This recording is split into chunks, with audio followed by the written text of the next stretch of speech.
Thank you for coming out tonight. Hi, Patrick Keogh. Thank you for joining us this evening. I'm sorry. Hi, everybody. I'm Lauren Christensen. Welcome. Patty McCoy, thank you for coming out on this beautiful evening. All right, Dr. Merritt. Good evening and welcome. I'd like to begin by introducing my amazing assistant, who, by the way, just landed on a plane at 5:15, but her dedication has her here at the board meeting. So we appreciate Ms. Robertson. This is my first time seeing her, so glad to see you. And ask the remaining members of the staff to introduce themselves to you, beginning with Carly. Carly, you threw me off because I'm used to seeing Mr. Brandon. I'm Carly Ray's Assistant Director of Marketing. Hi, I'm Debbie Piaz. I'm the Chief Finance and Operations Officer. Welcome. Hi, I'm Beth Rail, Chief Academic and Innovation Officer. Thank you for being here this evening. Good evening. I'm Shantae Langford, Chief Human Resource Officer. Good evening. Liz Vartanian-Gibbs, Assistant Superintendent, Student and Family Engagement. Hello, everyone. My name is Josh Patterson, and I'm an SVA co-chair and a new sophomore at Plymouth. Yay. It's weird to say that. Please join me for the Pledge of Allegiance. Allegiance to the flag of the United States of America and to the republic for which it stands, one nation, under God, indivisible, with liberty and justice for all. There you go. All right, first up is the adoption of the agenda and approval of the consent agenda. Dr. Merritt, can you walk us through? Yes, this evening our consent agenda consists of human resources transactions. Since our last time together, we have new hires, and I want to thank the Human Resources Department because they've been really busy hiring as we're preparing for the next school year. We have leaves, resignations, and retirements for your consideration, as well as tenure recommendations this evening. Finally, we have recalls from the Human Resources Department. The second item is approval of the minutes from our regular meeting on June the 13th, 2023. And then we have first reading of the following policies. Policy 7434, use of tobacco on school premises. Final reading of policies 1615, 3215, 4215, use of tobacco. This is administrators, professional staff, and support staff. Final reading of policy 5512, use of tobacco by students, and policy 5111, eligibility of resident, non-resident students. All right, do we have a motion? Mr. President, I move that we consider approval of an adoption of our consent agenda, action item 230686. All right, is there a second? Second. All right, all in favor say yes. Yes. Yes. Any opposed say no. No. Motion carries 6-1. Next up is, 5-1. 5-1. I'm sorry. Yes, I'm sorry, Miss Langford. It's the first time I've ever forgotten. I apologize. Thank you, President Wilson. Bear with me this evening because, as Dr. Merritt stated, we have been busy in HR, and I can't thank my staff enough, one of which happens to be here tonight because she's going to help me hand out candy bars.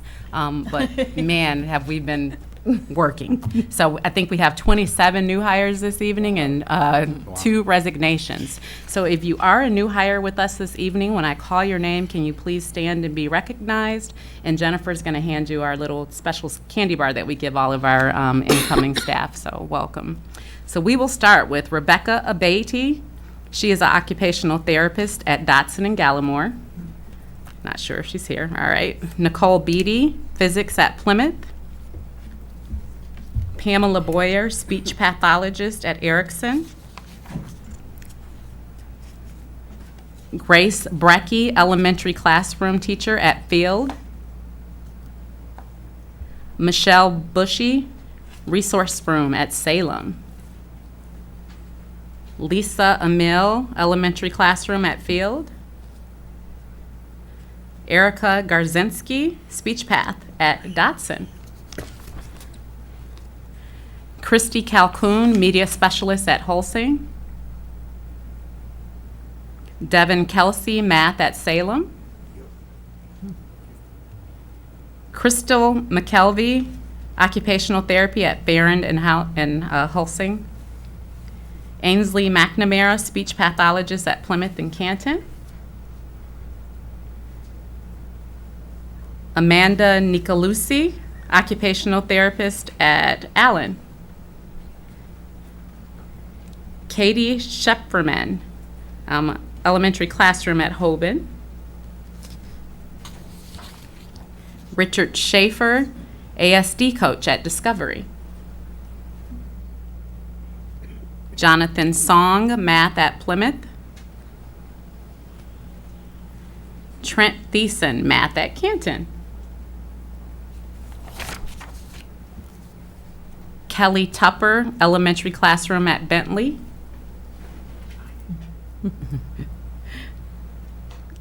And Alexia Winston, nurse at Isbister and Erickson. Those are all of our teaching certified staff. If we could just give them a hand.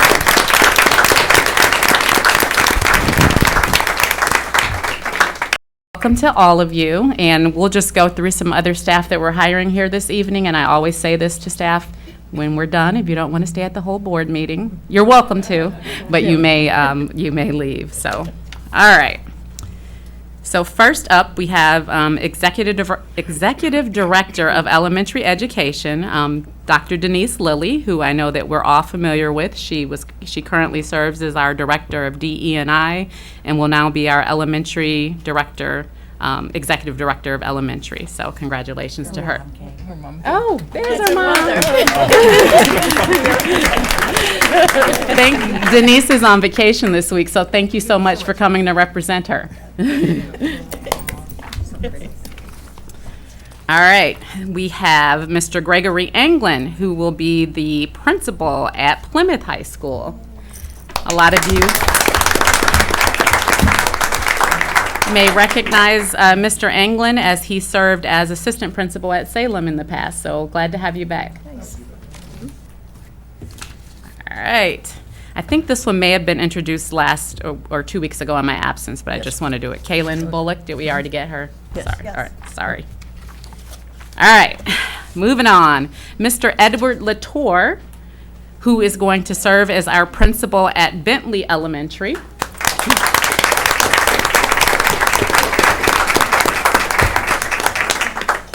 And we have Michelle Lee, who will be principal at Erickson Elementary.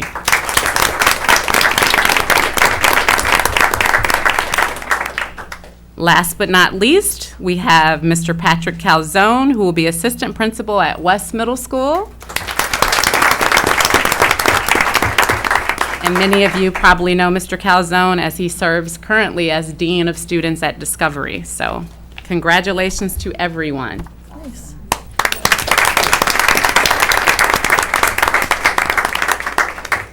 All right, more positions to fill because 2 retirements to announce tonight. So retiring, Dave Still, he works at Canton, English teacher. He has been with us since September 17th of 2002 and retired effectively June 14th, 2023. So best wishes to him. And then from my department, Sherry Frater, who is our employment coordinator, is retiring effective June 30th, and she's been with us since December 1st of 1998. So best wishes to Sherry as well.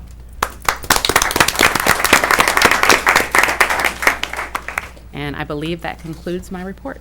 Thank you. All right. You guys mind giving Ms. Langford a hand? Yes. Thank you. Hopefully that makes up for me skipping over you. All right. All right, next on to celebrating success with Member Christensen.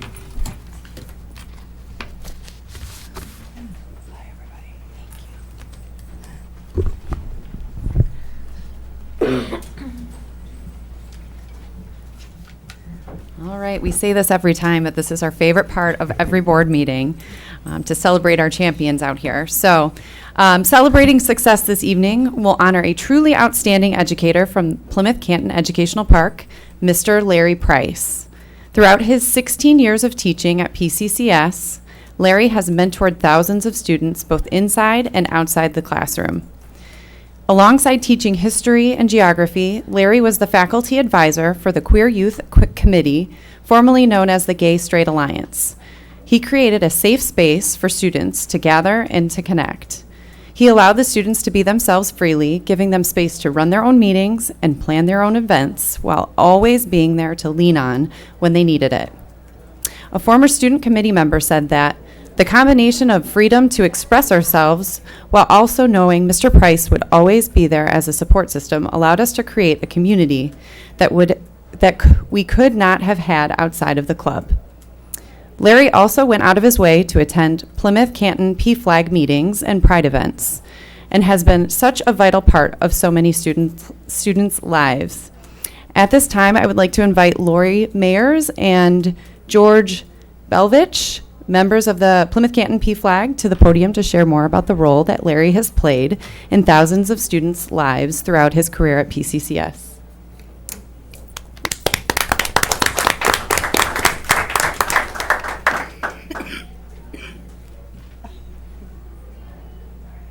George, you have the words.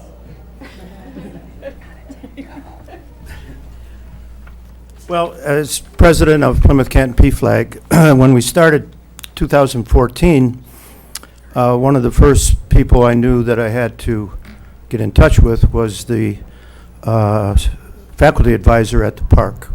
I didn't know at the time who that was, but I just knew that was an important person in the district, and I wanted to meet him or her. And of course, as it turned out, it's that guy back there, Larry Price. And after I got to know Larry, I realized that he's a very special person. He's an ally, which is right at the top of the list. The people that spend time with others. If you had a chance to read Larry's resume, teaching wasn't his first gig in Plymouth Canton. He's traveled around. He's been in the Corps. He's worked in Detroit. He's done all kinds of things to help people, and especially help children. So my life is better for having met Larry, and I wish him well in his retirement. Thank you, Larry, very much. And I would just add that since he started in 2007, he's literally mentored, a whole generation of students at the park. So we're really grateful for his service.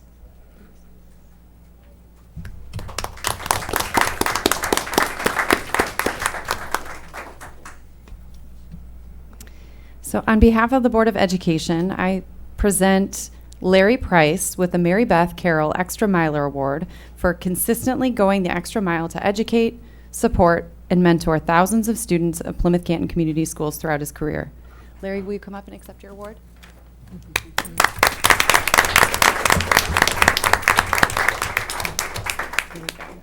Thank you. Would you like to say a few words? Yeah, if I didn't feel old before that, I sure do now. But no, I want to thank you. I want to thank Plymouth Canton for supporting GSA throughout the years, and for P-Flag. I mean, and I'm so glad when George came to one of the first, when I first got hired, and he came and he said, we got your back.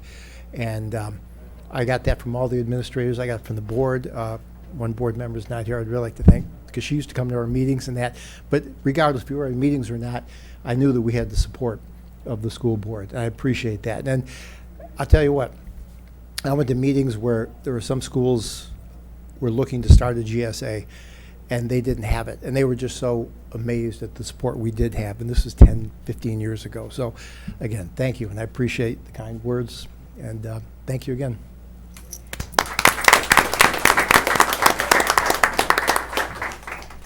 All right, thank you. Congratulations again.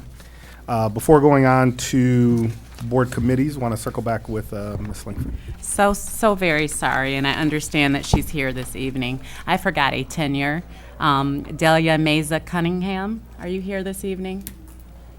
I am so sorry. So let me just read your letter from Ms. Johnson. So Lisa Johnson writes, I highly recommend granting tenure to Delia Meza Cunningham, an exceptional English language teacher whose dedication and expertise have greatly benefited our Hoban community. I have had the privilege of working with Dahlia over the last 5 years. Since that time, she has consistently demonstrated outstanding teaching performance. Her ability to create a supportive and engaging learning environment has resulted in remarkable progress among students. She has gone above and beyond newcomer families with additional resources and support. In summary, Dahlia has proven herself to be an exemplary teacher who exhibits a growth mindset and fosters positive relationships with students and colleagues. It is without hesitation that I recommend Dahlia for tenure in Plymouth Canton Community Schools. Congratulations to you, and thank you for coming.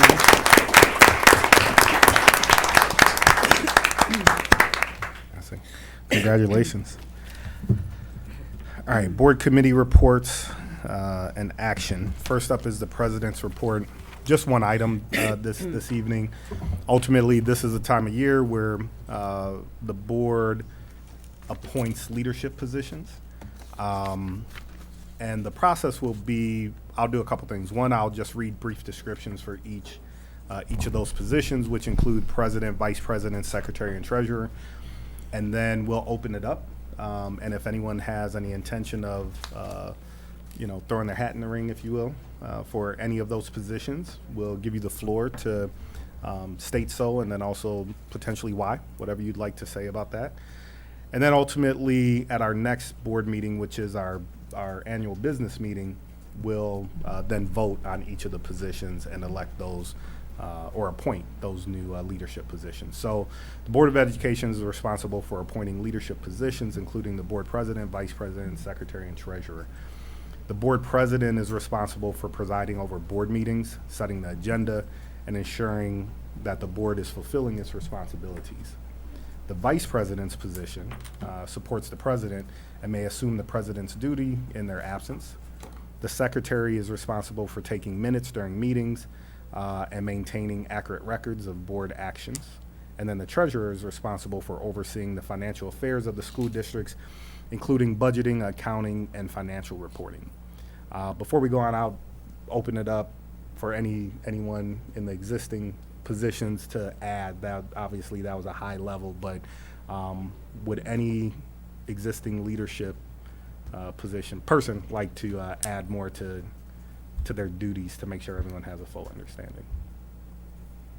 I mean, I'll just provide some context on the treasurer role. They chair the Finance and Operations Committee, where we review all the major fiscal purchases that happen for the district, and we oversee the bond programs and other activities as part of that. It's an important role in making sure that the community's investments that they've done, especially with our bond programs, as well as the resources that have been entrusted to the district, are well spent, and they're benefiting students as part of the work that we're doing. So it's it is the busiest committee. There's generally 2 meetings a month, 12 months out of the year. Great. All right. Would you like to add anything? No, I think your summary was fine. Perfect. All right, so at this time, does anyone have any questions, or we can start to the left to see if there's any intention? No. I need to finish my sentence. My point. You can't jump in so quickly. Okay, we heard that. I do want to say, though, I have really appreciated this last year, being able to just be a trustee and come to the meetings and fire off my questions and go, "Oh, Sean can take care of that." It's written all over your face. All right. I would like to put my hat in the ring to once again be considered for the vice presidency or vice president role. As most of you know, I've served a partial term already this last year, and so I would like to continue with that momentum and synergy that we've created. Dr. Merritt, President Wilson, and myself, as we work on our agenda meetings and our continue to kind of create this working relationship with the rest of the board and the team of 8. So I would like to be considered for that position. All right. Similarly, I would like to be considered for the position as president once again. I think we started some good work. I'm excited that Vice President Christensen is interested in serving as vice president again. I think we're starting to hit a stride with the three of us. And, part of the really 2 to 3 major goals, once again, continue to drive on efficiencies for the board as a whole, not just from a meeting standpoint, but also prioritizing the work of the board so that we can be the most efficient and effective board that we can be. Also team building, really on multiple levels, team building with the board as a whole, and then team building between the board and the administration, really focusing on that next year as well. And then, of course, the continued focus on implementation of the dynamic plan, working with the administration and Dr. Merritt to continue to focus on that. So would love your consideration. As a glutton for punishment and an attention for detail, I would like to continue in the role as the treasurer. I think that it is an important position to be able to make sure that we're spending the community's money wisely in this process. And we are missing Member Sadhu, which, by the way, I think during one of our earlier vote, I incorrectly said 6, so obviously it's 5-1. All right, thank you. So Member Sadhu is not here, which means we just appoint her wherever we want. Well, give Judy a chance. Dying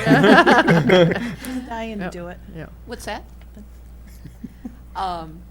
I was interested in the shadowing, but could I think about that that you mentioned right before Sure. the meeting? Could I think about that for a Yeah, little bit? one of the things, and I think last year this was brought up as well, and so I'll just bring it up again. There's an opportunity if you're not quite sure that you want to jump in.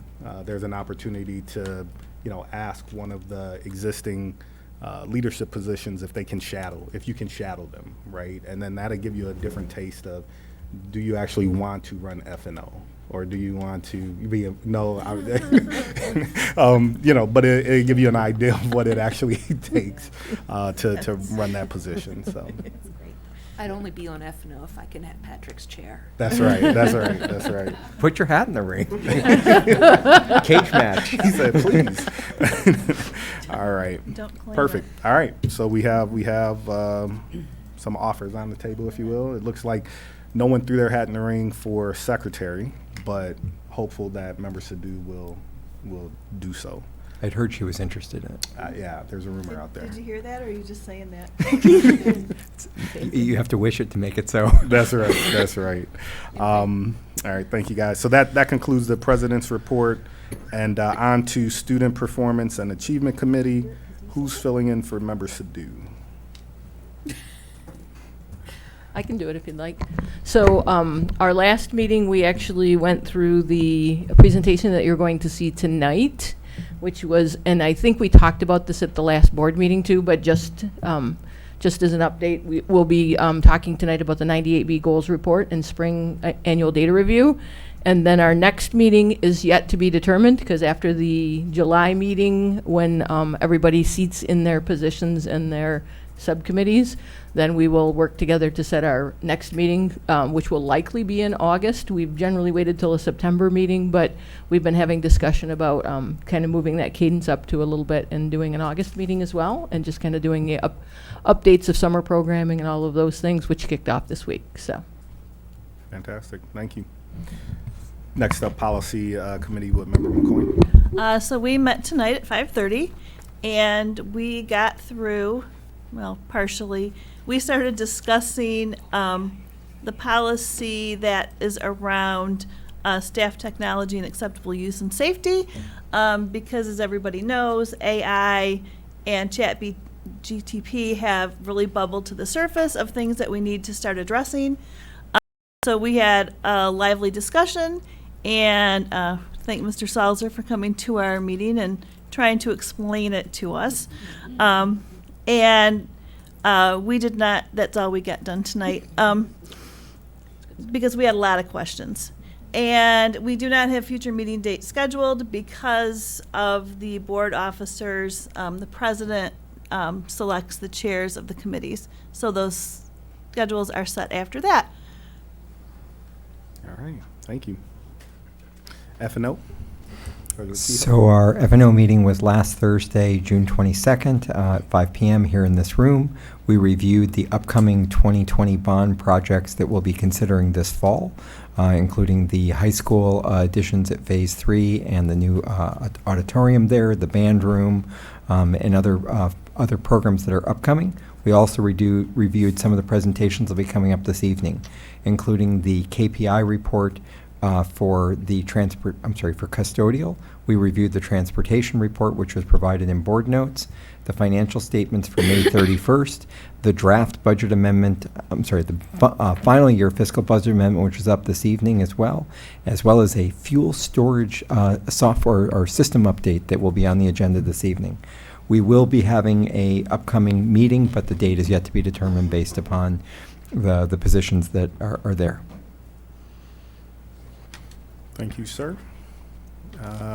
Last is Student Voice and Action Committee with Josh Patterson. Hello, everyone. First up, happy National Ice Cream Cake Day. Our next meeting is still being determined, but SVA is still working. We are looking into creating new subcommittees to tackle new topics, as well as other things on our agenda. And thank you. That's all. All right. Thank you. We need to do a better job of paying attention to these national days. We should have had ice cream. Yeah, I'm disappointed in our cake. president for not Sorry. getting this plan, That's right. but I promise to do better. appreciate that That's right. you've got a plan for those activities That's in the future. right. That's right. All right. Next up on to administrative reports and recommendations. First up is the superintendent's report with Dr. Merritt. Thank you, President Wilson. I promise to be brief this evening because I know we do have a long agenda. But as I sit in this space of reflection as we wind up the 2022-23 school year, I think at our last meeting we were celebrating graduation as really the culmination of the journey from our students from pre-K through 12 and beyond. This has been the last few weeks of reflection, and I'm really just incredibly proud of our entire school community. It has definitely been a challenging year as we navigated COVID, but I just wanted to highlight just a few of those celebrations. Truly, when you reflect, you celebrate. We don't get a long time to celebrate because we have to roll up our sleeves and get ready for the next year. But just thinking about through this environment, which requires change, we have a new normal now, and we're navigating together in the strength of our community. And I think about our dynamic plan, the creation of that dynamic plan and the implementation, the learner profile, which we will see really visualize this year as we're moving forward. And that's really that profile of our graduate. What do we expect from our community, from our students when they move through our program? The early middle college that was launched for our students and our families, I think that's something that we really, really can be proud of as an initiative moving forward as we really work to realize our dynamic plan by expanding opportunities for students. The Office of Family and Student Engagement, I reflected a lot just as we've gone through interviews and just having stories of parents and family members that have talked about the supports that have come from that office under Dr. Liz's leadership. And I'm just appreciative of the board for the support of that office, for the partnerships in our community, the mental health resources, just to really lift up our families in times of need and our students. So that's something I'm really, really proud of. Our innovation period, that was an idea when I go back to Ms. Rail and just kind of said, hey, help come up with this vision. How do we make innovation a reality? We look at our STEM Academy at the high school, and we're programming back and wanting to make sure that we have exposure to our students at a young age. And within a few weeks, she and the team came up with this innovation period. And I know that they're doing some surveying of staff and family members. I'll get stopped in the grocery store to say, hey, my grandkid really talks about this class all the time. And it's just a constant message that is on the minds of our community, and I appreciate that. I appreciate our entire staff. Right now we have summer school that kicked off, and I don't know all of the numbers, but I think we have thousands of students that are participating in for the most part, a free summer program. Because of our use of federal funds, we've been able to leverage thousands of students in summer camps and academies. I think every program is free except for our credit attainment programs. We have transportation that is available for our students. We have our staff that have stepped up to really find camps that they're proud of, something that's a passion for them, and offer those to our students. So I think that those are really just incredible opportunities. We captured all these opportunities in a magazine, our launch of the first P-CCS magazine this year. And again, these are just anecdotal, but as we hear people they're interviewing and they're talking about, hey, you know, I'm a resident of the community and I had this magazine and I'm able to see the things that are going on in this district. There's so many things that we have to be proud of. Our students, our staff, they were recognized this year by local and state and national organizations. So again, we strive to provide a world-class education for our students, and I do believe that we are delivering on a promise. And I am excited as we all get a little tired at the end of the school year. What really motivates me and wakes me up each day is the excitement of outcomes that we have in store for our students, and the possibilities are endless. So I just want to thank our entire staff. Every role that everyone plays in this district is so vital to the success of our students, everyone from the boardroom through the classroom, our hallways, our cafeteria, our buses. You know, every person is so vital and important. And I really think that with the compass of the dynamic plan and the vision that we have as we move forward for the next 5 years, we will be a leader in innovation and educational opportunities for our students. And just want to congratulate our entire team and just show my gratitude and thankfulness. And as we relax, and I'm encouraging and trying to model, we see we have some open seats tonight because we're encouraging people to take some time to take that vacation, recharge, connect with family. It is so important, but then roll up our sleeves and get ready for planning. So that's what July will look like. We'll be talking with the board about getting a retreat for us as we move forward with action plans this summer. Our core team, we already have a retreat scheduled so we can begin the action plans where we evaluate what went well this past school year, what do we need to really double down on, and things that maybe we need to abandon as we put together our next year of action plan. So again, I said I was going to be brief, but you know, without the script, I just get to talking, and it's an opportunity. We don't get to celebrate enough the appreciation for the work that we do. So I will end in that, and I want to invite board members, if you have time this summer, to stop by some of our summer camps, some really incredible experiences for students. The majority of our current teachers are leading those programs. So just let me know, and you can pop in, and the students and the staff would love to see you participate in that experience. And that's it for me. Fantastic. Thank you, Dr. Merritt. On to finance and operation with Ms. Piez. Thank you, sir. This evening we have Kyle Fellenbaum, Melissa Mescalero, I'm sorry, Rich Welsh, and Randy's here. Also, I saw Randy Rice. They're here to present the custodial third quarter KPIs, key performance indicators. Mr. Fellenbaum? Thank you, Deb. Good evening, board. Good evening, President Wilson, Dr. Merritt. Before I hand over the presentation or to Melissa to go through our KPIs for the third quarter, did want to take a brief moment to not only thank you for your time this evening, but more importantly, thank you very, very much for a successful year. It truly takes a village to have a successful operation, especially the size of a custodial operation of this size, and we can't thank you enough for your support and partnership. So I just want to say that. Have a fantastic summer, safe summer, and we'll see you on the other side. Up our sleeves and getting right back at it. So without further ado, Ms. Melissa. Good evening, everyone. So as you said, we're going to go through our KPIs. You got it. Thank you. All right. So this slide here is our average inspection score across the district for the past 3 months. April scores you'll see are a bit high, and that was where we were coming off of our spring break clean. And then you'll see a dip there in May, and that was where obviously students were kind of getting outside more, bringing some of that dirt in, and it just created a lot more cleanup during that time frame. This slide compares our current quarter 3 data versus our quarter 3 data from this time last year. There was a good improvement in the quantity of inspections performed. The average inspection score also increased over the same time period. We also received great compliments coming back from that spring break clean as well this past year. This graph represents the average inspection score by building. Our target average score is 90%, and 22 of those buildings exceeded that target in quarter 3. Last quarter, we had 18 buildings that exceeded that target, which does show improvement by 4 buildings. Our 2 most challenging schools did make improvements from quarter 2 to quarter 3. Salem increased from 84.46% in quarter 2 to 88.25%, and Canton increased from 81.38% to 89.38%. This graph represents the number of inspections performed in each building. Over 1,500 inspections were conducted. Our target for Q3 was at least 25 inspections per building, which was accomplished. Our focus was largely placed on the park and middle schools.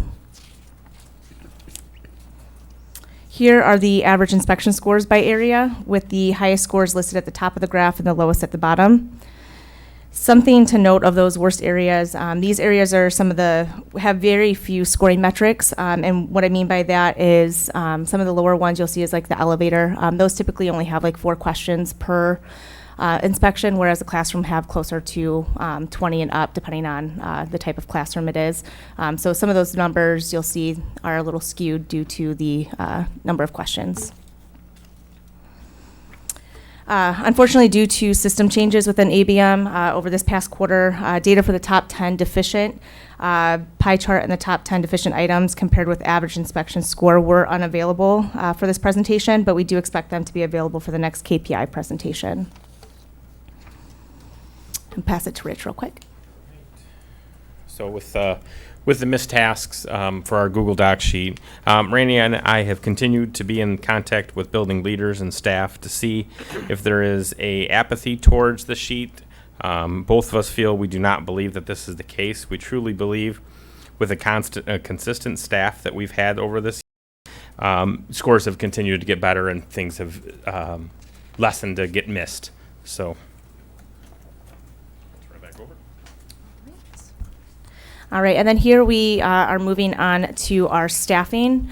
As of May 31st, our total head count was equal to 88, while 5 of those were part-time personnel, leveling our FTE count to 85.5. More recently, you'll see as of June 16th, we did increase the head count to 92 and the FTE count to 89.5. You'll also note there that the turnover rate is still very low at 44.4%.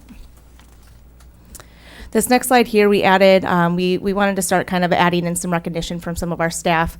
So we really wanted to give some kudos to one of our staff members at Salem High School, our custodian, Derek Guillory. He was given the Golden Apple Award from the staff and administration at Salem for his dedication and hard work for this past school year. And I also wanted to give some recognition to my assistant account managers. They weren't here tonight, but they are Matt McDonald, Cassandra Neff, and Kenyati White. They have really shown dedication and improvement through this past year, and I'm very grateful to have them as my team members. Here we want to go over our third quarter goals. As always, we want to continue to hire, and we have that emphasis on retention for our staff. We will work on our summer training through our summer clean. We are well and way through our summer clean, but we wanted to make note of some of the buildings that will be doing some full floor work, which is the stripping and waxing. Bentley Elementary, Farron, Discovery, Plymouth, and a partial at Holstein and a partial at Salem. And then the other buildings will be doing a top scrub and wax in those floors.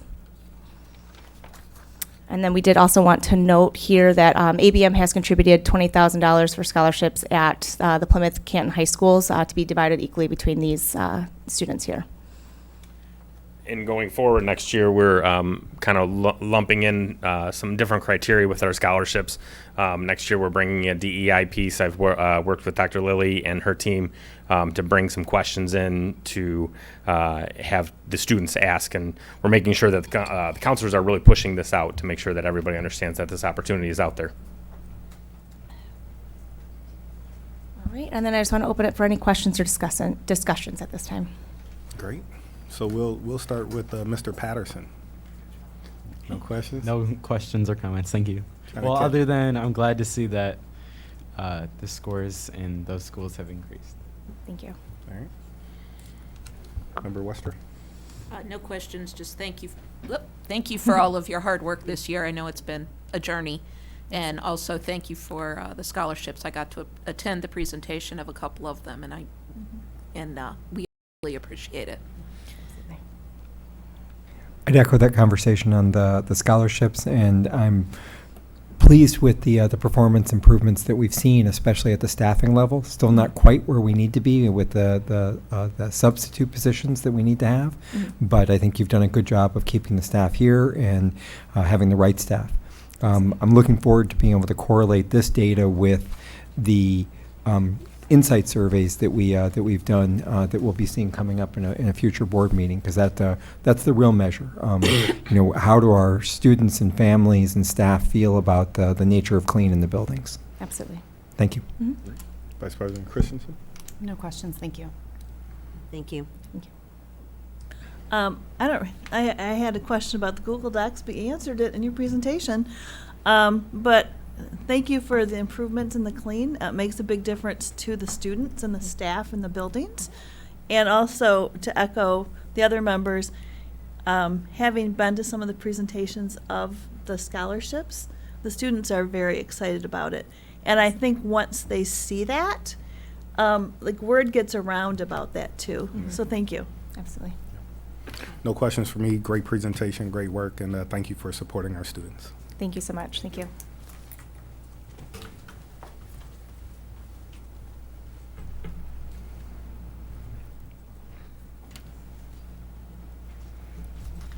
I apologize in advance for my voice. We're experiencing a summer cold. It's not COVID, but I'll go as quickly as humanly possible. Again, this is the final amendment to the budget for 22-23 school year. I want to thank my staff, as Ms. Amati's here, our Director of Finance and Accounting. Jody Melbon is our Associate Director, and my Administrative Assistant is Annette Jory. They did a lot to get all this into 4 or 5 slides. In your agenda packet tonight is the complete budget book, we call it. This will be posted on the website. It's required as a part of the Uniform Budgeting Act. So tomorrow morning or afternoon, we'll post both the final amended budget for this current year as well as the proposed budget, should the board adopt that, later on this evening. But those both go on the website in addition to the budget books. As always, we steep ourselves in the dynamic plan, and we make sure our strategic goals and objectives are obtained through the budget process, making sure there's alignment both on a federal, state, and local level, and making sure we have sound financial planning in order to do those innovative practices that we want to continue to support. And as always, as we review, we adjust and align as we go through the year. Education is required to pass a budget by June 30. Unfortunately, you don't have a budget act as we stand here today. There's a webinar on Friday afternoon to give us a budget update, but you as a board have to adopt a certain number of assumptions on enrollment and assumptions on foundation allowance. And then during the final amendment process, you've had to propose that in June of the prior year before you even saw a budget act. You had a mid-year amendment, and now this is the final amendment or the final tweak. So as we continue to do this work, we come back to you when we need to, and this is, again, the final amendment for the year ended June 30th, 2023. So I'm going to concentrate my remarks today on the general fund, but as always, we're going to go over the other funds in brief highlight. You see 2 ginormous numbers on this sheet of paper, both one in revenue and one in expenditures. It's because the state of Michigan adopted what's called a one-time only Michigan Public School Employee Retirement System deposit. So basically they gave you the money, about $11.7 million, and then they gave us a bill the next day. So you see the $12 million there in state sources.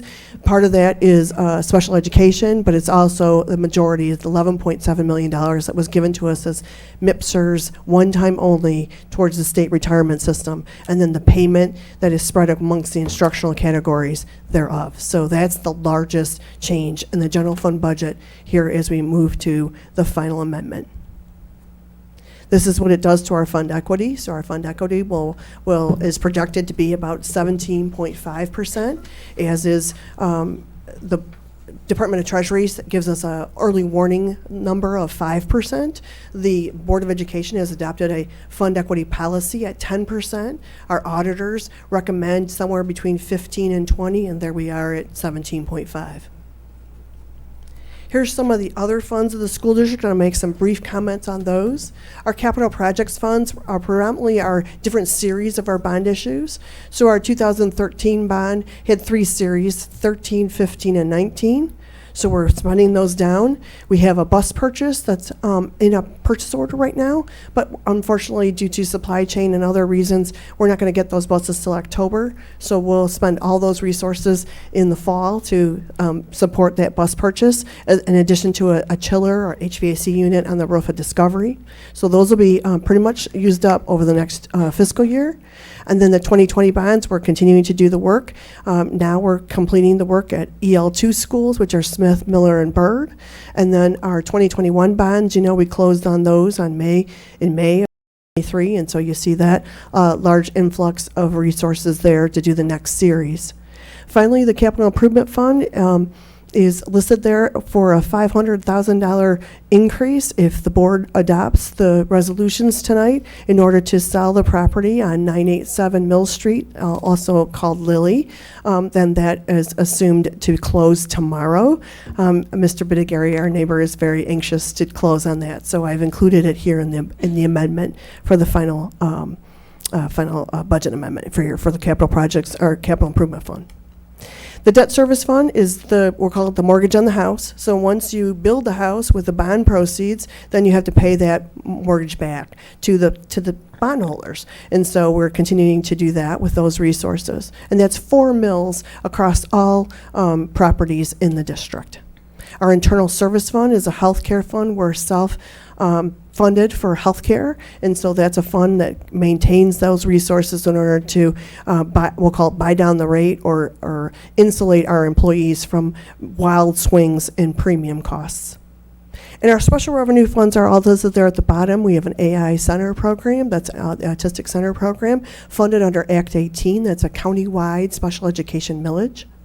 The community service funds is actually a couple different projects within it. It's the preschool programs that we run, the extended day programs, that's latchkey before and after school, and some other community education activities. The food services fund is part of that National School Lunch and Breakfast program. The funded projects funds are all those federal funds, particularly ESSER, which is the latest piece of the federal funds post-COVID. And so we have a lot of resources to spend on those. It's $5.2 million this year, $5.2 million next year. And then our school activities funds, that's our different employees and different student groups that raise funds for various purposes.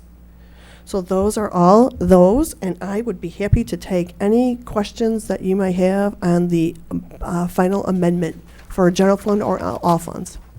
Thank you. Member McCoy, any questions? I don't have any questions, but thank you so much for all this hard work. I don't have any questions, but thank you, and thanks for a nice presentation. Thank you. No questions, thanks. Thank you for the hard work, and impressed that we landed the budget $76,000 to the good in this process. So very, very, very good budgeting. Okay. No questions, just thank you. Okay, thank you. Thank you for the time. Thanks to you and your team as well. Right. And no questions from me. Alrighty. So that leads us to action item 230687. Consider approval of the 2022-2023 final budget amendment. This is the first and final reading. Mr. President, I move that we consider approval of the 2022-2023 final budget amendment, first and final reading, action item 230687. Is there a second? I'll second it. All right. That was Member Picard. Yep. All in favor say yes. Yes. Yes. Any opposed say no. All right, motion passes 6-0. Next up is action item 2306. Consider approval of resolution to adopt 2023-2024 budget for general operating funds and other funds. First and final.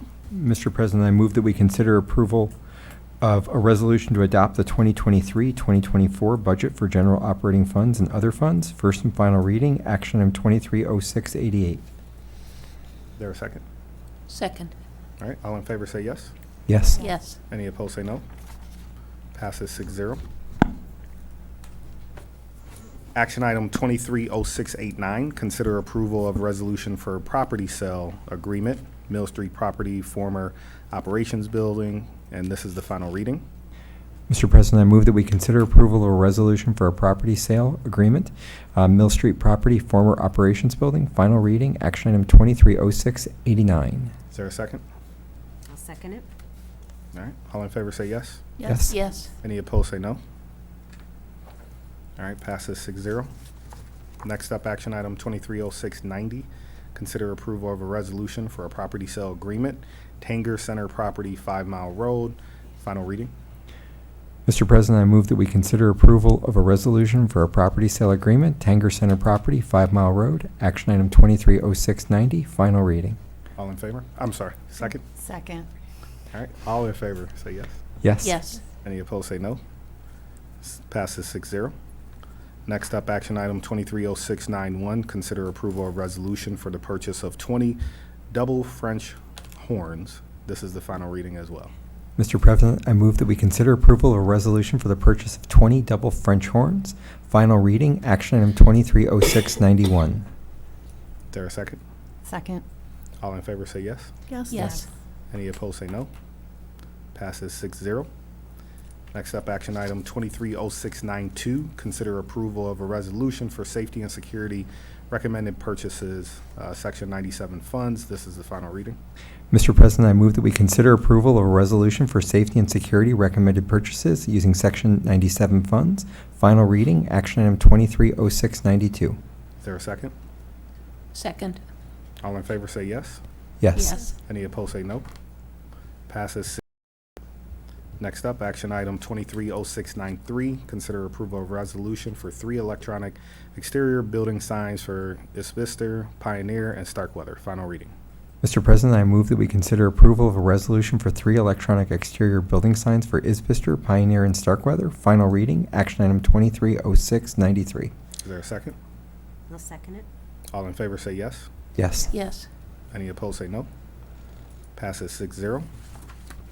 And then action item 230694. Consider approval of resolution to purchase a replacement UST storage tank fuel management system, first and final.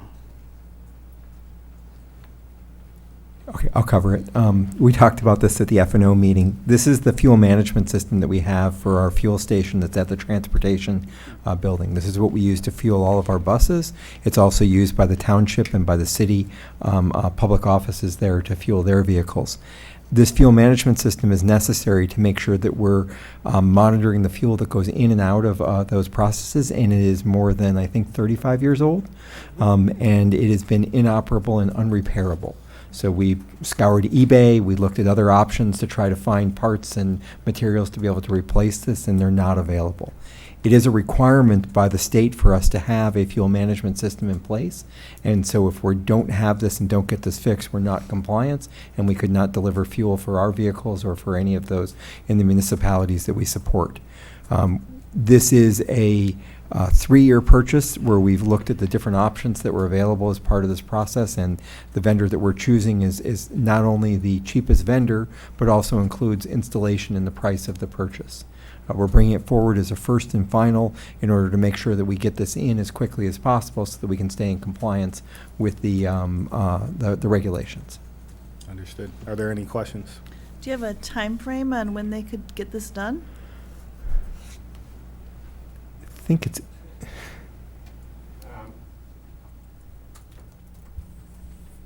Good evening, everybody. Phoenix Environmental is aware of our issue. They're our current service provider. So they've actually already started to gather parts and pieces. We hope to have that installed within the next 3 weeks, assuming we can get everything.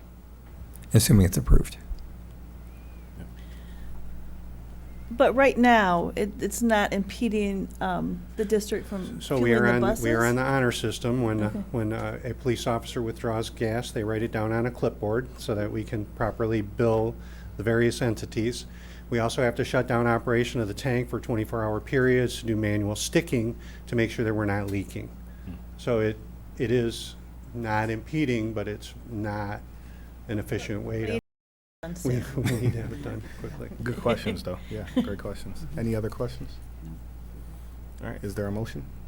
Mr. President, I move that we consider approval of a resolution to purchase a replacement UST storage tank fuel management system, first and final reading, action item 230694. Is there a second? Second. I'm gonna Westra. I'm gonna give the tie to member Westra. All right, all in favor say yes. Yes. Yes. Yes. Any opposed say no. All right, motion carries 6-0. All right, thank you. Thank you all. Great work. Teaching and learning with Beth Rell. Yep. So thank you. And Carly, if you can pull the slide deck up for us, please.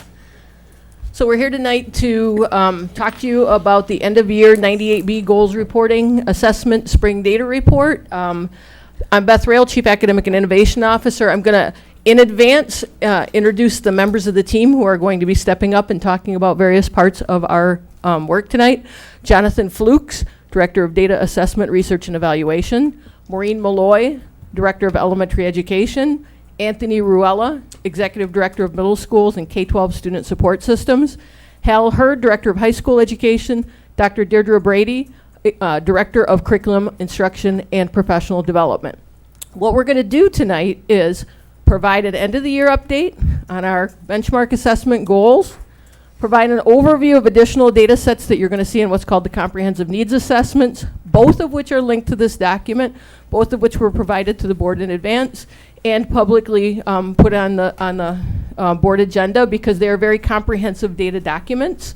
But we're going to give you the high-level key findings, and most importantly, we're going to talk about the kind of bookend from the things we talked about at the end of last year when we did this data review, and we talked about the things that we are planning to implement this year. So we're now here to progress monitor on those items that we leveraged federal funds for, that we put into place to attack and look at these, look at our demographic gaps and to try and look at reducing those gaps. Demonstrate the connection between our data and the teaching and learning goals, and reconfirm the mode of instruction. Every 6 months, per the law, under 98B, we have to do a reconfirmation of our mode of instruction and our use of federal funds. So we're going to wrap that right into here too, so we don't have to do that on a separate board meeting.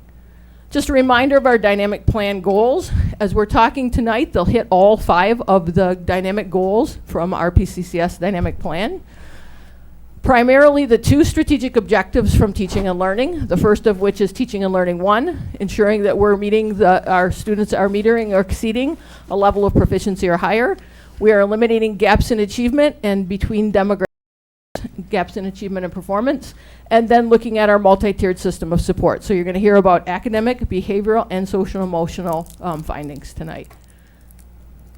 Before we dive in, though, I'm happy to say, and continue to say, as we look to next year, the fall of 2023, we will be providing in-person instruction for all early childhood through post-secondary programs.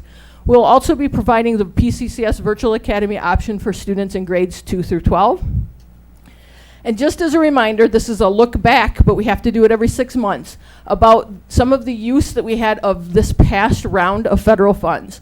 3 of which we're going to talk about tonight, which is the elementary student success specialists, the middle school deans of student support, and the teachers on special assignment. So we'll be talking about some of the findings, doing like a mid-year pulse, because remember we have 2 years of funding for these positions. So how is it going for these positions now? What are our findings to date? Knowing that we've implemented this year, so we're now at the point of touching base and looking at our performance data. Under the public benchmark legislation 48, Public Act 48, Section 98B, well, this is a requirement to do this report every year. So just to connect back to one of the reasons we do this, historically as a district we've done this anyway because it's important to take the pulse of our data. Quickly, not going to run through this because we've talked about it multiple times. This is kind of the eye chart version of our mid-year goals and our end-of-the-year goals in reading and math. These are the ones we publicly post on the website, and this is how we kind of take the pulse of what we're doing. Section 11T. You've heard me talk about 11T in the past. These are the demographic groups who the U.S. Department of Ed and the state of Michigan have indicated are most disproportionately affected by the pandemic. And so for that reason, we receive additional federal funds to support specific categories and practices for the groups that you see here. The reason I'm telling you this is because as we dive into the data, you're going to hear these terms and you're going to hear 11T in the positions and where they support specific students. So first, I just want to run really quickly through what does our student population look like at P-CCS, especially as we dive into the 11T demographic groups. Overall, 5% of our students in the district identify as Hispanic, 5% two or more races, 11% Black or African American, 15% Asian, and 64% of our students are identified as white. As we look through the lens of economic disadvantage, this is one of the 11T groups. 23% of students across P-CCS are of economic disadvantage. Of that 23%, we'll see the breakdown for different demographic groups. 50% of the students who identify as Black or African American in P-CCS are also economically disadvantaged. 19% of our white students are economically disadvantaged, 17% of our Asian students, and as we look at our students with IEPs, often called specialized student services or special education, 11% of our students across the district have an IEP, 17% of our Black or African American students have an IEP, 11% of our white students have an IEP, 6% of our Asian students have an IEP. As we look at our multilingual learners, remember we're shifting the language from EL, English language learners or English learners, to multilingual learners to better capture the fact that they have multiple languages and they are bi, tri, or more lingual. 7% of our students across the district are multilingual learners. 19% of our Asian students are multilingual learners. 16% of our Hispanic students are multilingual learners. And 4% of our white students are multilingual learners. With that, I'm going to pass it over to Jonathan Flukes, who's going to kind of talk about the data, unpack the data, kind of make a few connections to the NWEA, and share some additional things. Thank you. So I'm going to kind of share some of the data. I'm not going to get real deep into it, but I'm going to kind of highlight some big ideas as we kind of walk through the next few slides. We're going to start with academics, and we're going to talk about social-emotional learning, social-emotional supports, some more enrollment demographic data, and then talk about behavior and attendance. So I wanted to set kind of the stage and talk about academics first, and we'll talk about NWA and kind of set the context of what we're talking about, so everyone kind of has a baseline for when we give the MAP assessments. So we give these assessments, math and reading, in the fall and winter for students K through 8 throughout the district. Similar to the MSTEP, these are computer adaptive assessments, but dissimilar to the MSTEP, they are norm-based, so they don't provide a percent of students who met a standard. They talk about norms in relation to a national norming group. So when we look at those results, we're going to see results for demographic groups that are compared to all students in the national norming group. And keep in mind that norming study was done prior to the pandemic, so you may see some results that you might not think are typical because these are the norming group was for students who weren't affected by the learning loss by disrupted learning through the pandemic. So this kind of visual representation of the NWA data as and when we have those administrations throughout the year. We have a fall and winter, and that's what we're going to be talking about mainly right now is growth from fall to winter and then performance in the winter as well.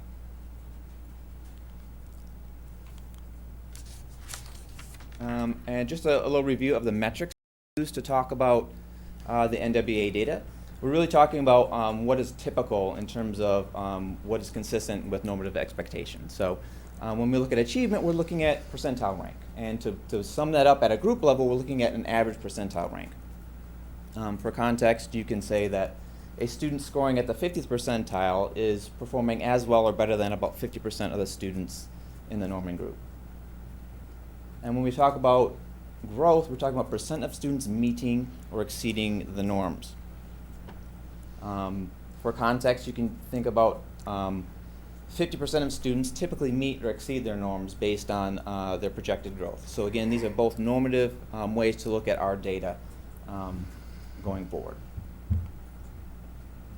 Here's a little reminder for what we shared in the fall. I'm not going to read through it, but this is what we shared from our fall data review.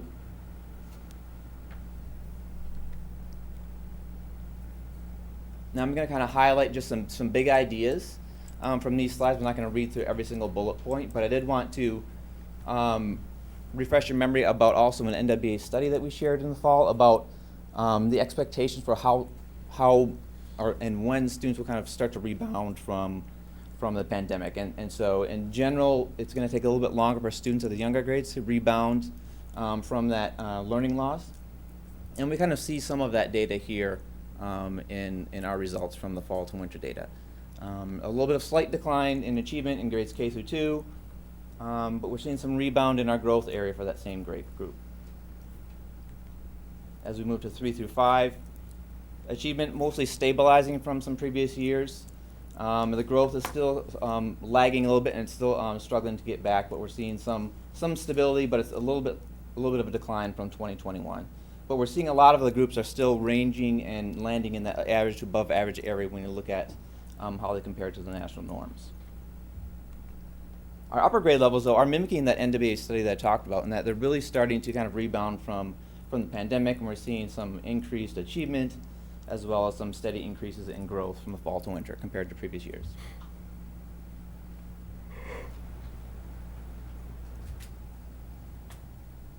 The next several slides are just some graphical representations by grade and by student group for both achievement and growth. So I'm not going to speak about every single data point here, but I wanted to just kind of go from the top to bottom just to make sure that you understand what you're looking at in terms of what's on the charts and graphs.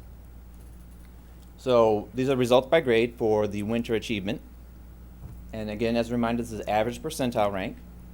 And that gray band in the background is representing kind of that national norm, that 40 to 60th percentile. So you can kind of see where we land, grade level by grade level, compared to that national norm.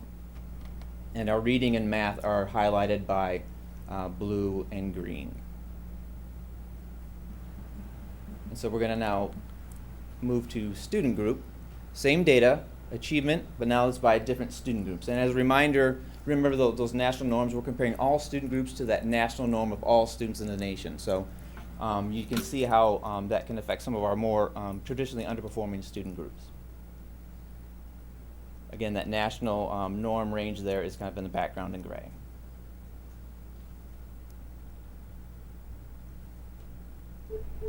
So now we can switch to growth. Now we're going to go to grade by grade again. This is a different metric as a reminder. So this is now percent of students who have met their projected growth.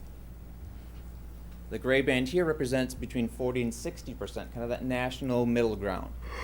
So this is a grade by grade breakdown. Again, the reading and math shown in the same chart. And then we'll switch to our student groups. Again, same metric, percent of students who are meeting their growth expectations by student group.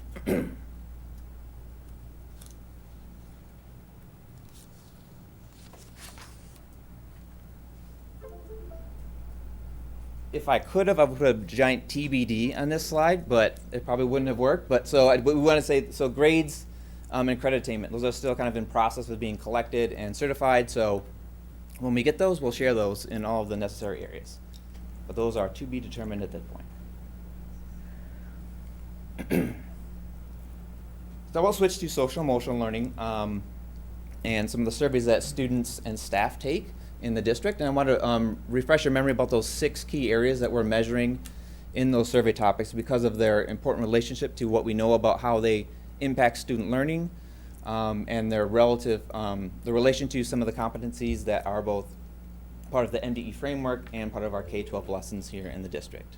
So supportive relationships, self-management, social awareness, grit, growth mindset, and emotional regulation. And again, students and staff take surveys multiple times a year through Panorama, and we're going to be sharing some of those data right now. So these, again, are grouped by grade bands. I'm going to kind of highlight just some of the more areas of increase that we saw from within the school year. In grades K2, the greatest areas of increase were grit and learning strategies and self-management when we look at beginning of the year till now. And in grades 3 and 5, again, we saw grit show up again, and then growth mindset, also one of the areas of greatest growth from the fall to the end of the year. Our 6 through 12 students had very similar patterns in terms of Their greatest areas of increase were grit and motion regulation, looking at our fall to spring change.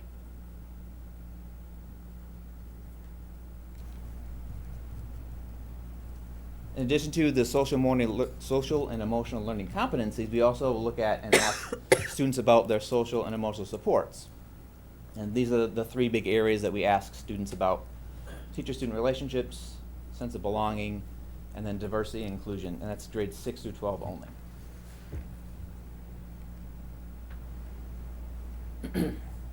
Here are some of the big observations that we saw from those surveys. Definitely seeing stronger in grades 3 to 5 than in the upper grades when we're talking about student-teacher relationships. And we can see a similar pattern also when we talk about sense of belonging. Those early grade students are reporting higher scores in those in 6 through 12. However, our diversity and inclusion, which are those upper grade level students, we're actually reporting positive ratings near the 90th percentile when we look at some of the national norms for that area of the survey.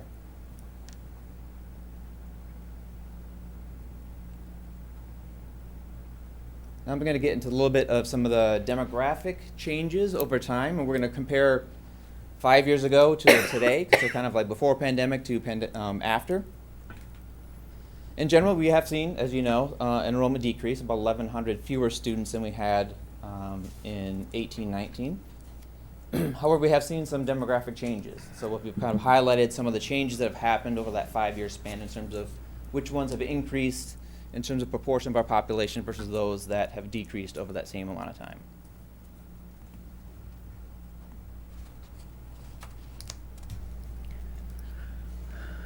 We also looked at and are continuing to look at attendance rate. So this is the average daily attendance rate. So this is kind of the unofficial full day attendance. You may see different rates as they're produced by the state. Those come out in the fall, and they have a slightly different metric, but these are very close in terms of what we'll eventually see when those come out.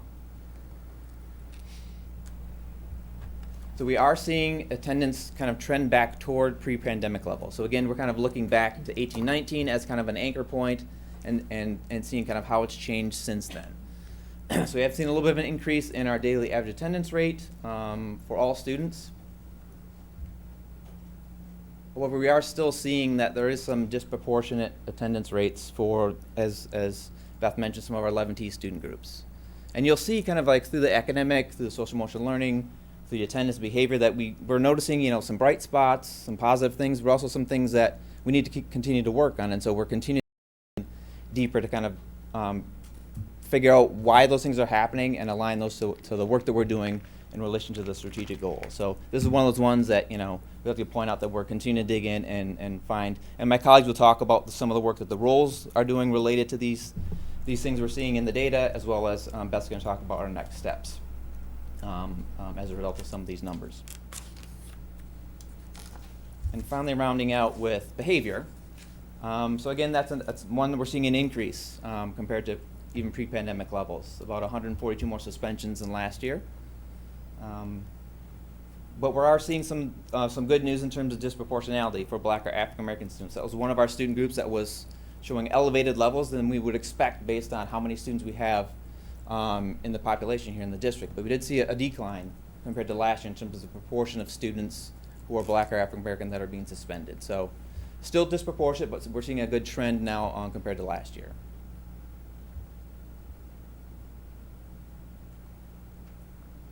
And I'll pass it on to my colleagues to talk about some other things. Good evening. Two of our focus areas this year in our key activities center around supporting student academic success with our TOSAs, our teacher on special assignment at all 3 levels, and then also supporting student physical, psychological, and emotional safety with the addition of the middle school deans of student success and the elementary student success specialists in some of our elementaries. So the teacher on special assignment at the elementary school, the focus of the role is to support small group instruction in our 4th and 5th grade classrooms for reading and math. And so these are push-in, work alongside the teacher, supporting students who are 11T eligible. We noticed in our fall to winter data that there was a positive impact in the areas of reading and math for students who were receiving TOSA support. Also, what we noticed as the year went on, and we'll continue with this as a result of recognizing this, is that the professional learning for TOSAs, where they come together in a collaborative environment, has really been a positive thing for the TOSA teachers alongside the classroom teachers. We also recognize that the monthly data review meetings that have come as a result of this position at the building level have done, has had a positive impact on informing the MTSS process. So principals and teams are coming together to look at data on a monthly basis around the TOSA support. Our next steps really focus around getting even better at collecting data and recognizing and using the data to inform our practices. Second area of focus for elementary is the student success specialist. And this role is provide either academic or social emotional learning support for students who would benefit from additional connections with adults and additional support. This role is either pushing into the classroom, in those also working with students in those unstructured times, and then also doing some small group instruction outside of the classroom as well. Our key finding here is that we work to recognize whether or not this impact was how the impact was showing up as we looked at the panorama data around social emotional competencies. That's how we were measuring some success in this area. Again, similar to the TOSA, the monthly data review for students receiving this support has informed the MTSS process and gives us an even more focused approach to individual student needs.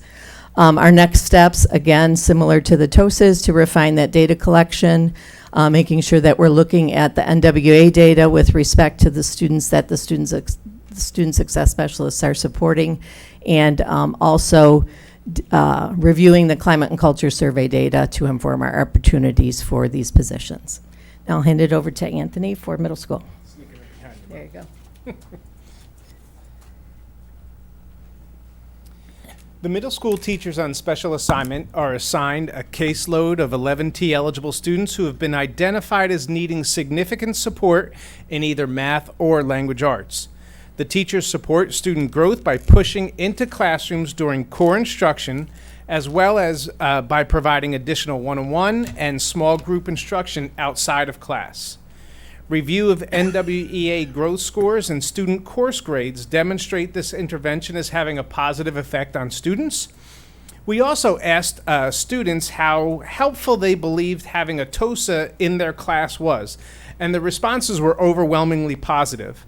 In one building that surveyed all of the students, so not just the teacher's caseload students, but all of the students in the classrooms where the TOSA pushed into, the students, 92% of the students, so 97 out of 105 students, reported that having a TOSA in class was either helpful or extremely helpful. Our focus moving forward is to continue to refine the use of small group instruction inside of the classroom, and to continuing to evaluate the impact of the work of the TOSAs, specifically by going right to the students and asking them, how is this helpful for you, and what is most impactful in terms of the ways that we're providing support for you. Like the TOSAs, our deans of student support are assigned a caseload of students who have been identified as having a need for academic, behavioral, and or social emotional learning support. In their role as adult advocates for students, the deans create individual support plans for their caseload students and provide interventions such as check-in and check-out, formal behavior plans, one-on-one support meetings. In addition, they contribute to the overall school climate throughout their support of school-wide PBIS, helping students avoid or resolve peer conflicts, facilitating restorative conversations when harm has been caused and relationships need to be repaired, and then connecting with families to support student growth. Examining our data, we found that the vast majority of students with either behavior or academic concerns demonstrated improvement with the support of the dean. And you can see there greater than 80% for both behavior and academic concerns. Moving forward, the dean's professional learning community, so they meet monthly and they talk about the interventions that they're putting into place, things where they're seeing success and needs that they have. They'll continue to share with each other the strategies that they're working on in order that we strengthen our practice across all middle schools. In addition, the buildings will continue to reinforce the differences between middle school deans of student support and the PCCS deans, emphasizing the fact that these are proactive supports and they're not disciplinarian positions. With that, speaking of the high school, turn it over to Mr. Hurd. Good evening. At the high school level, specifically at PCCS, the TOSA role, sorry, I'm a little sleepy still. The TOSA role included providing academic and personal development support to high school students as identified under 11T, utilizing case management approach, which gave an average of just over 40 students per TOSA teacher. This strategy led to a better fostering of student-teacher relationships, as it gave an opportunity to really get to know the students outside of the regular classroom setting, and find out true barriers that may be hindering academic progress. The primary measurement we utilized to evaluate our efforts were student course grades. By tracking the progress in their academic performance, we were able to gain insights into the effectiveness of our interventions. Course grades provided us that tangible representation of student achievement and served as one indicator of their overall success. Our class management approach includes a range of interventions to support students. These include individualized academic intervention plans, progress monitoring during weekly meetings, after-school homework help. Our efforts yielded some encouraging results in its first year. Among the 125 students on the TOSA caseload, we observed that 40%, 50 students, reduced the number of course failures compared to the previous school year. This outcome demonstrates the impact of the case management approach in improving student academic performance and increasing their chances of success. As we move forward, we have identified next steps to build our achievements and further enhance our support system. These include continuing weekly TOSA meetings, focusing on improving student attendance, and monitoring end-of-year course grades. In conclusion, our case management approach has shown promising results in providing academic and personal development support to high school students in need. And moving forward, we continue to collaborate and focus on attendance and monitoring those course grades to refine our practices and ensure the success of this model. Thank you, and I'll pass it over to Dr. Brady. Good evening, everyone. So I'm here this evening to talk about instructional coaches. In addition to the items that Ms. Malloy talked about earlier, we added classroom-based support for the teachers, which in an instructional coach form. So each building at the K-5 level, each elementary building has an instructional coach that's assigned to the building, which is an addition this year. During the time that they're with teachers, they might be discussing data or working on plans to support students and what kinds of instructional practices might be best to employ. We used two different measurements to see how the impact looked this year. The first one is the NWEA data that Mr. Flukes talked about earlier, and then we also did a teacher survey data because this position, instead of working directly with teachers, this position works directly with, instead of with students, works with teachers, and so we wanted to get teacher input on how that looked. So we had several key findings from the data. The first is that we looked at, with NWEA, the students whose teachers were engaged in sustained long-term coaching, meaning it wasn't one time or occasionally they were being coached, but systematically across the year. They were planning with, meeting with, in some instances it was on a weekly basis they were working with the coach. So the students who were in classrooms where the teachers did that long-term coaching, they outperformed students as compared to those students who were in classrooms where the teacher didn't have that sustained coaching. And we looked at both ELA and math. So we looked at both data sets, 3 different indicators for both ELA and math. And in all 6 of those, the students who were in classrooms where teachers engaged in sustained coaching outperformed the students in other classrooms. When looking at the teacher survey data, all of the teachers who engaged in coaching had only positive pieces to say about it. There were no negative interactions, no negative outcomes from that. Everything that they reported was positive.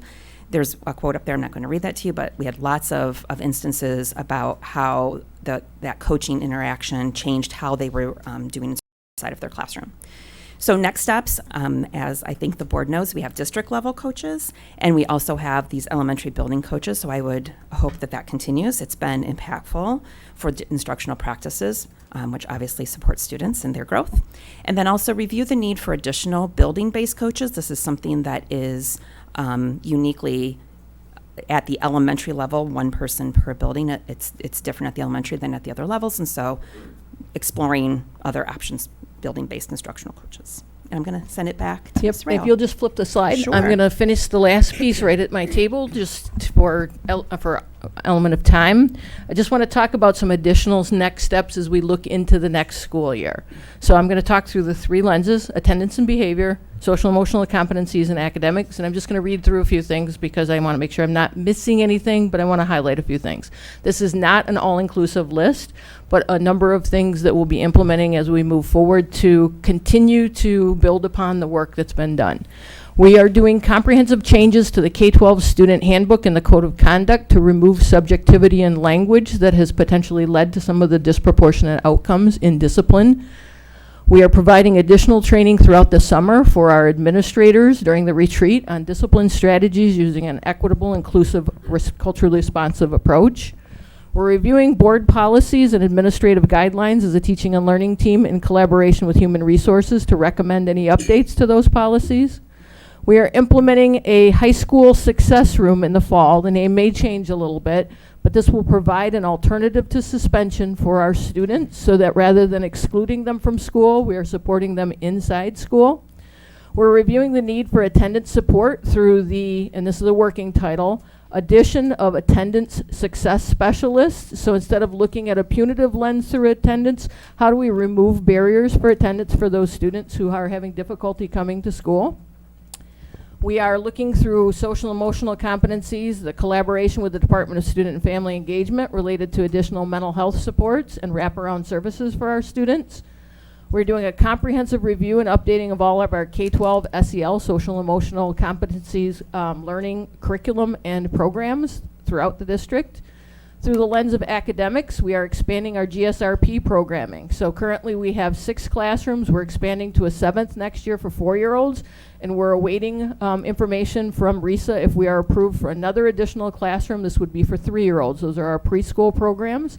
As we've talked about, our demographic gaps are early, pervasive, and so the earlier we dig in with them, the more likely we believe that we'll be able to tackle those gaps. We're expanding our early on and ECSE, early childhood special education programs. We're doing a tighter alignment of our specialized services, specialized programs, and the content to support the essential elements and ensure support with the Michigan academic standards. Most importantly, one of the big ones, I'll come back to that one actually, we are, I'll do it now. We are leveraging $750,000 investment in UFly foundations to do explicit and systemic phonemic and phonics instruction at early literacy in our early elementary schools to ensure that our students have the foundational skills necessary for proficient reading as we're seeing gaps. We are working through the formation of grading committees at the middle school and high school to identify and ensure the implementation of equitable grading practices.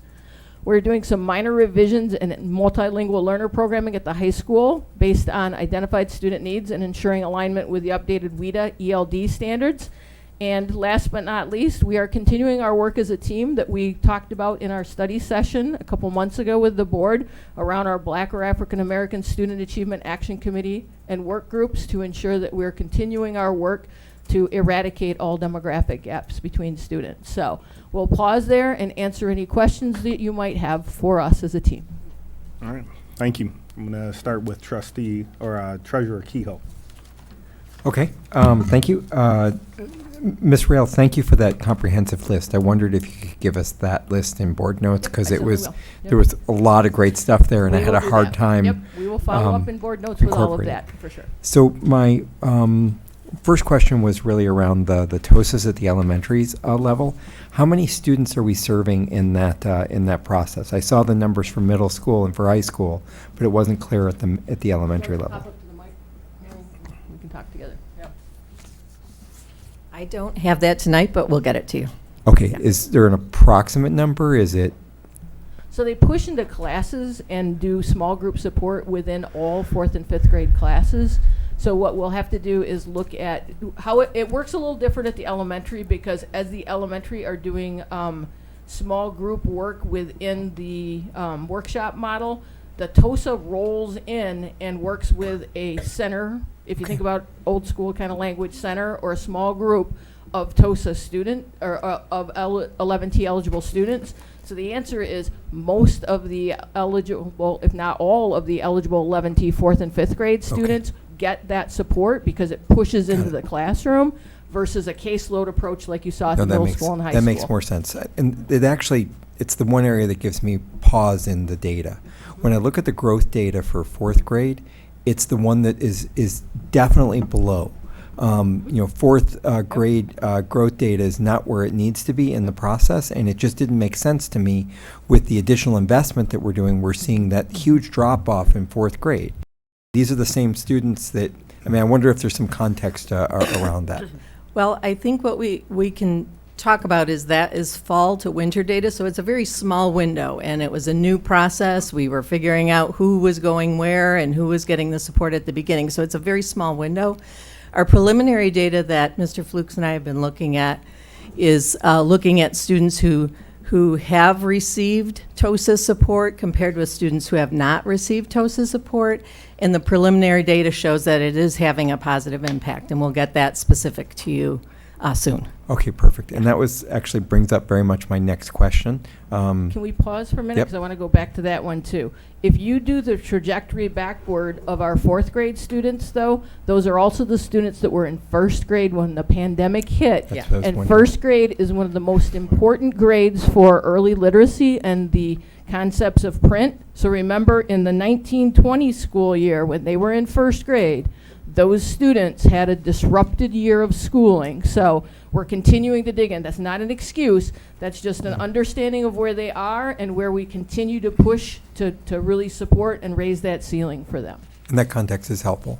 And that brings me actually to one of my other questions, is that given that the NWA data, the testing period for spring ended in the end of May, more than a month ago, how come we didn't include spring data in this analysis?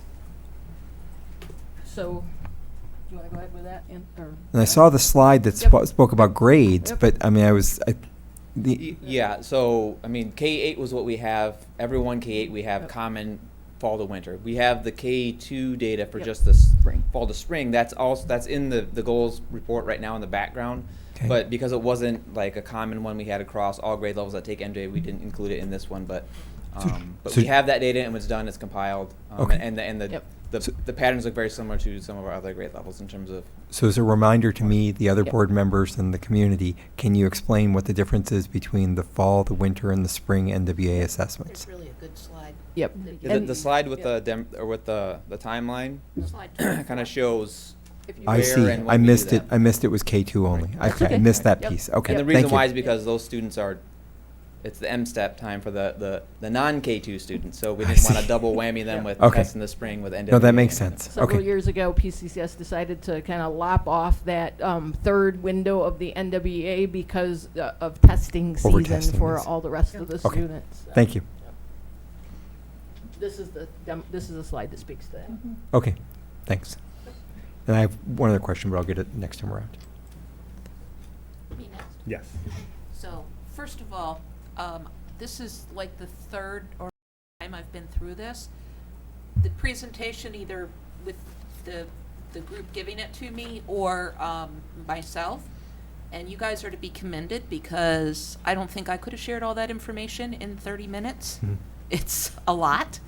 And I really encourage everyone that is at home and has not dug into the appendices to really sit with the data for a while. I think every time I've gone through this, I've learned something else or realized something else. So for me, the key takeaway in all of the times is that overall we do great, right? We've got some areas that we have been working on to strengthen, and I'm really excited by the programs and the trends that we're seeing, and I'm really looking forward to seeing more traction next year and seeing those programs really take hold. So thank you. Mr. Patterson, any questions? Treasurer Kehoe asked my question, but I've also seen this several times in SPA, so thank you. Great. Member McCoy? So yeah, thank you. Some of my questions were answered during the presentation. But on slide 39, it talks about the sense of belonging and how that was there any like feedback on why those are low, the sense of belonging and student-teacher relationships where it says it's lower for 6 to 12. Mhm. Is there any information on why that is? So that's one of the pieces that we're doing as next steps when we go in and do focus groups and talk with students. So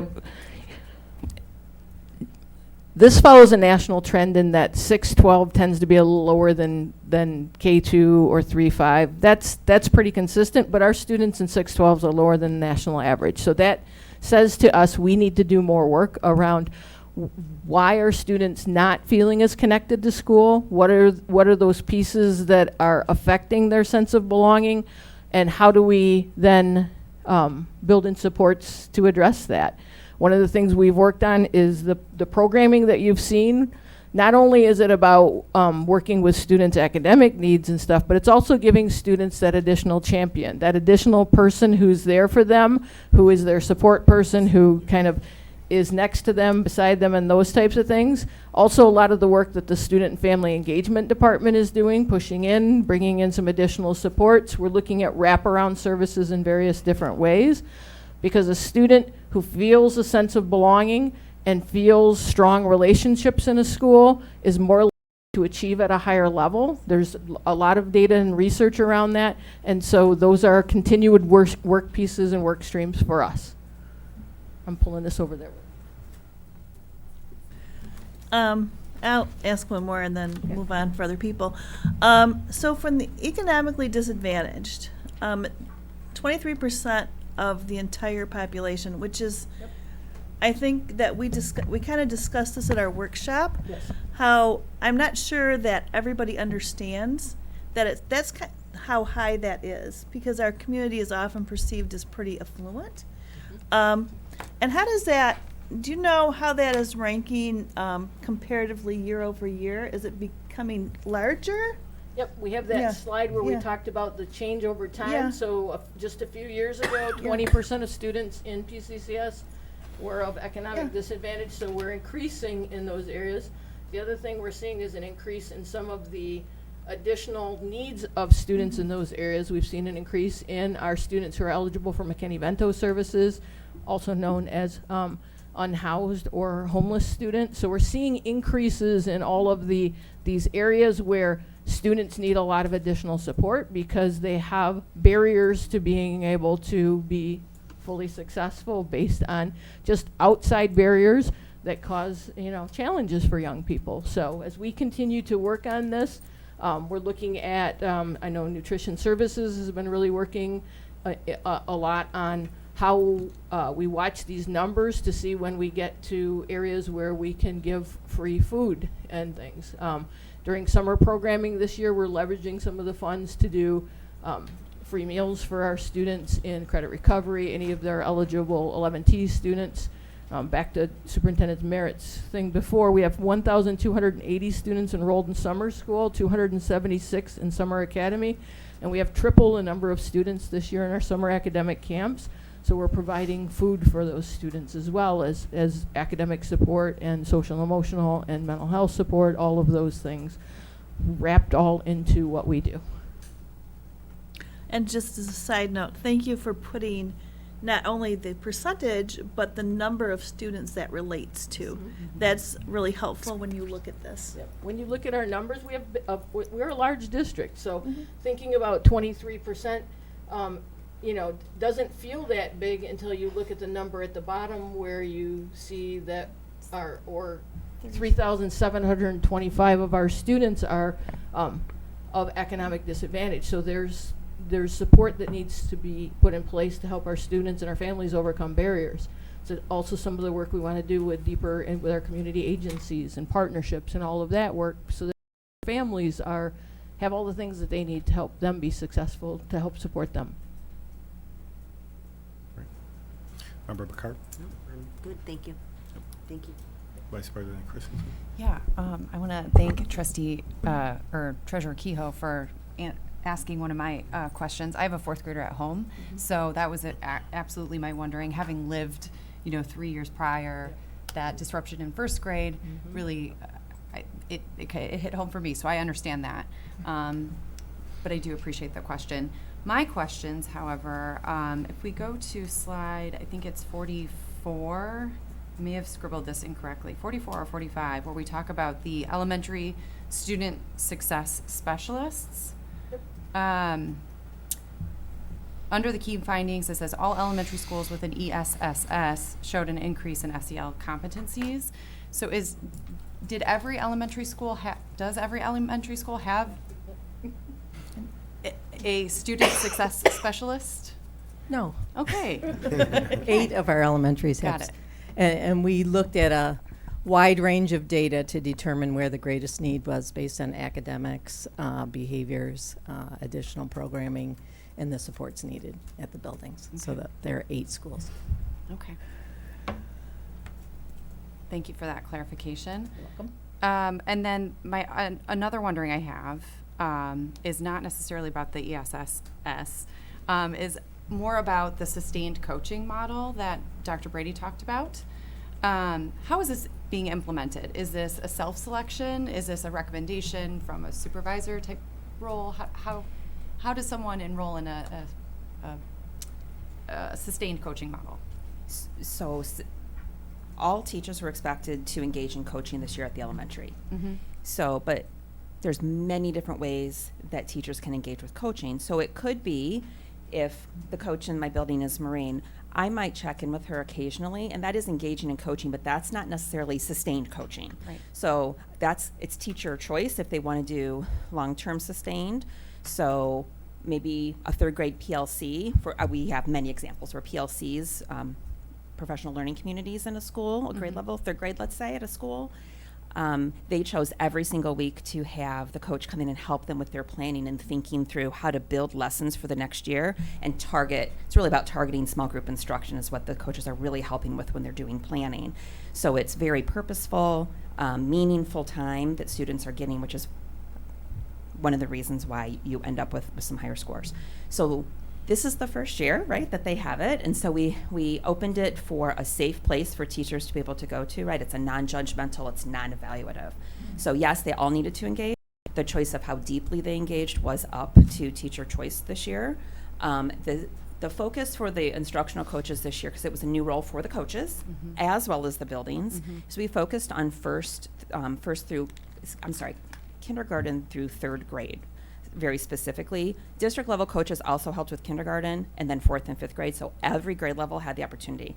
Next year, because the coaches now know the buildings really well, they know the teachers really well, they will support in anyone. That kind of already started happening towards the end of the year because they had good relationships. So the first step in deep coaching is the relationship. That's the first thing that has to happen. And so as the year went on, more sustained coaching started to happen. We saw a lot of movement inside of 1st and 2nd grade, especially this year with how much was being coached. That's really encouraging. Thank you. Additional questions at this time? Yeah, so the teacher on test special assignment results at the middle school level were outstanding. We went from an 80% improvement in that, but I was a little concerned at the high school level. I saw the so you can take your bows that process, but no, it's so my question is really at the high school level, and I don't want to sneeze at 40%. I mean, that's a huge improvement in that process, but what's happening at the middle school level to see 80% versus the high school at the 40%? Is there any context or information that can be shared that would tell us why such amazing success at middle school and good success but not amazing success at the high school level? I think one of the big differences is that it's targeted academically, so students are identified in their area of academic need, and the TOSAs are certified teachers in that content area, and they are pushing into those classrooms daily. Like the TOSAs have a daily schedule, so if Dr. Merritt is the math teacher and I'm the TOSA, I am in her classroom every day working with my caseload students. So in my daily schedule of 5 classes, I will be in the classroom every day with all of the students on my caseload providing in-class support. And then I will also meet with those students at different times during the day or when that need arises. I think I heard at the high school level there's 40 students per TOSA at that process. What's the caseload at the middle school level? It ranged from a low of 29 to a high of 45, somewhere in there. And it was situations too where with the administration and through the process, students would either come off that had shown lots of success, or students would come on at the end. When we're looking at the numbers that we reported, it was students that had continued sustained, like we started with the caseload, we ended with the caseload. We didn't look at students that were removed or added later. Yep. And we'll have Mr. Hurd hop up and talk a little bit about high school, but one of the things to recognize about the students who are identified for the high school TOSA caseload is they had multiple barriers, and so Hal, if you want to kind of talk a little bit about sort of the work, because it was a lot of. I'm just looking to understand, looking at the numbers. That's why we want to kind of talk through what the roles did. So looking at the TOSA work at the high school level, we're identifying groups of students that have not had success in school. And it's over multiple years. And so trying to get them re-engaged and trying to get them to kind of, when you look at those 3 hours of regular relationships and relevance, trying to figure out where they fall in those particular areas. And most of it was about relationships. Most of it was like some were turned off to school. Some had so many things going on outside of school that prevented them to necessarily be there every day to get the instruction and things of that nature. So the approach was we started off with each TOSA looking at a caseload of just 30 students. And then during that time, some of them were like intense check-ins, like every day I have to check in with you 2 or 3 times a day. Some of them was like I just check with you maybe once or twice a week, you're good, and continue on with your particular work. So it kind of fluctuated. And it was almost like, I guess use a science term, like an amoeba type of thing. So it was always reforming and reshaping itself all the time. So this was the first year for that particular approach. So there wasn't necessarily like it was different than the approach that was used in the middle school and elementary, but this was one where there was that person that was kind of reaching out to students individually or in small groups throughout the day or throughout the weeks. And whether it was in ESA time, whether it was at pull out some of the classes, whether it was during passing time, lunch, it was all different times of day, or sometimes even activities they were, go out and reach out to students to kind of help them stay re-engaged or get them engaged back into school. So that 40% is actually an accomplishment. It's given the circumstances and the challenges that those students have, that's actually something we should be really proud of. Absolutely. And not necessarily comparing it to the Absolutely. 80% at the middle school level. Yep. Okay, thank you. Mr. Patterson, did you have any questions? No. Or McCoy, any other questions? So I'm surprised Mr. Keogh didn't get this one, but are there enough, TOSAs, and those kinds of instructional coaches? Are there enough, or is there a need to add more people? Yep, that's the work we're doing now, is to look. We've already added a TOSA at Starkweather, So that's already in addition. I didn't mention that earlier, but we leveraged some of the CSI funding to add a TOSA and a student and family engagement specialist at Starkweather. And then now that's our work as a teaching and learning team as we look over the summer.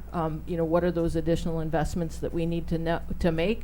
Also knowing that this is leveraging $10 million of federal funding over 2 years. So this is $5 million, this and some other things. Obviously, these aren't the only programmings, but this is leveraging that over a couple of years to determine what's working, what do we need to keep, and to keep the things we need to keep when the federal dollars roll off, what do we selectively abandon to keep those things too? So if you were to ask me today, I would say we could multiply these by hundreds of people, but also understanding the whole constraints of everything. But we'll continue to look at what are the things that are working, and the teams have already been doing a lot of great reflection together. So the TOSAs have reflected together, they've reflected with the building leaders, they've reflected with members of different teams, including our team.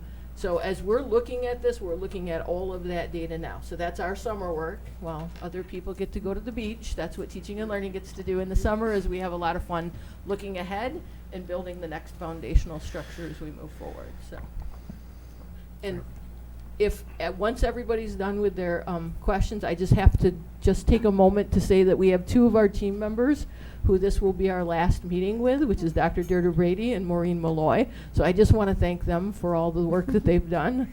They'll both be mortified at me that I did this, but I just want to say, because they're both heading into retirement in the next chapter of their journey, and I just wanted to take a moment, hopefully, if you don't mind, to indulge me just to say thank you to them for their service and their work to the district and the great work that they've brought to our students. Absolutely. Thank you.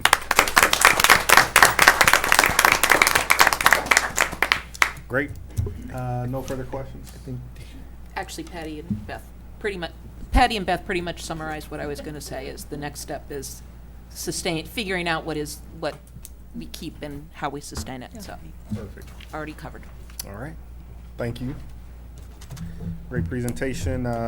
We have a few more action items here. First up is action item 230695. Consider approval of resolution to purchase Encore Tech Town materials. This is the final reading. Mr. President, I move that we consider approval of a resolution to purchase Encore Tech Town materials, final reading, action item 230695. Is there a second? Second. All in favor say yes. Yes. Yes. Any opposed say no. Passes 6-0. Action item 230696, consider approval of resolution to purchase introductory to psychology course materials, final reading. Mr. President, Mr. President, I move that we consider approval of a resolution to purchase introduction to psychology course materials, final reading, action item 230696. Is there a second? Second. All in favor say yes. Yes. Yes. Opposed say no. All right, and then lastly, action item 230697, consider approval of resolution to purchase curriculum materials for practical assessment exploration systems, final reading. Mr. President, I move that we consider approval of a resolution to purchase curriculum materials for practical assessment exploration system, PAES, final reading, action item 230697. All in favor say yes. I'm sorry, is there a second? Did we do a second? We didn't do a second. Did a second. Got a second, all in favor say yes. Yes. Yes. Any opposed say no. Passes 6-0. All right, thank you. On to citizens' comments. First up is Mr. Steve Robb. Did I read that right? Yep, there we go. As a reminder, you'll have 3 minutes. You have the timer. Hi, my name is Steve Robb. I'm a member of the White Earth Tribe of Minnesota Chippewas. I'm a retired teacher. I grew up in Plymouth. I live in Canton. As the board will be asked to consider the superintendent's recommendation to retire the Chiefs mascot this evening, I would like you to take some numbers under consideration.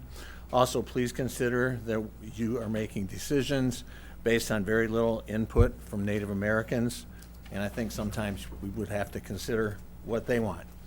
On the committee's survey, 82 of 86 Native American responses, and these were from people in this district who said they were of Native American origin. 82 of 86 responses favored keeping the Chiefs mascot. That's 95%. There were 5 or 6 primary questions on the survey, 6,206 respondents. 67% said they were comfortable or somewhat comfortable with the Chiefs mascot. 23% said they were not. 10% were neutral, etc. 63% said that the Chiefs mascot was inoffensive to them. 27% said they were offended. 10% were neutral, etc. 56% were in favor, of keeping the Chiefs name. 27% were in favor of change. 17% neutral. 52% in favor of keeping the imagery of the Chiefs. 30% want it removed. 18% neutral, etc. The final question on the survey: what would your ideal recommendation be regarding the mascot and logo? 4,307 said keep the mascot.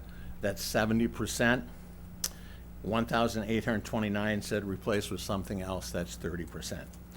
In the proposed recommendation, the superintendent states that just over half of the respondents indicated they are not supportive of any change, and I think 70%'s a little bit more than half. So please consider those numbers. Thank you. Thank you. Next up, Karen Stemberger.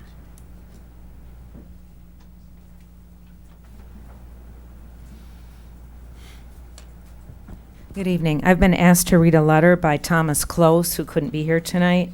He is a Canton High School graduate. June 8th, 2023, regarding Canton High School logo mascot ad hoc committee. To whom it may concern, it is with the utmost respect that I am writing this letter to commend the committee for having an open mind and not rushing to judgment with a preconceived thought or conclusion regarding this situation.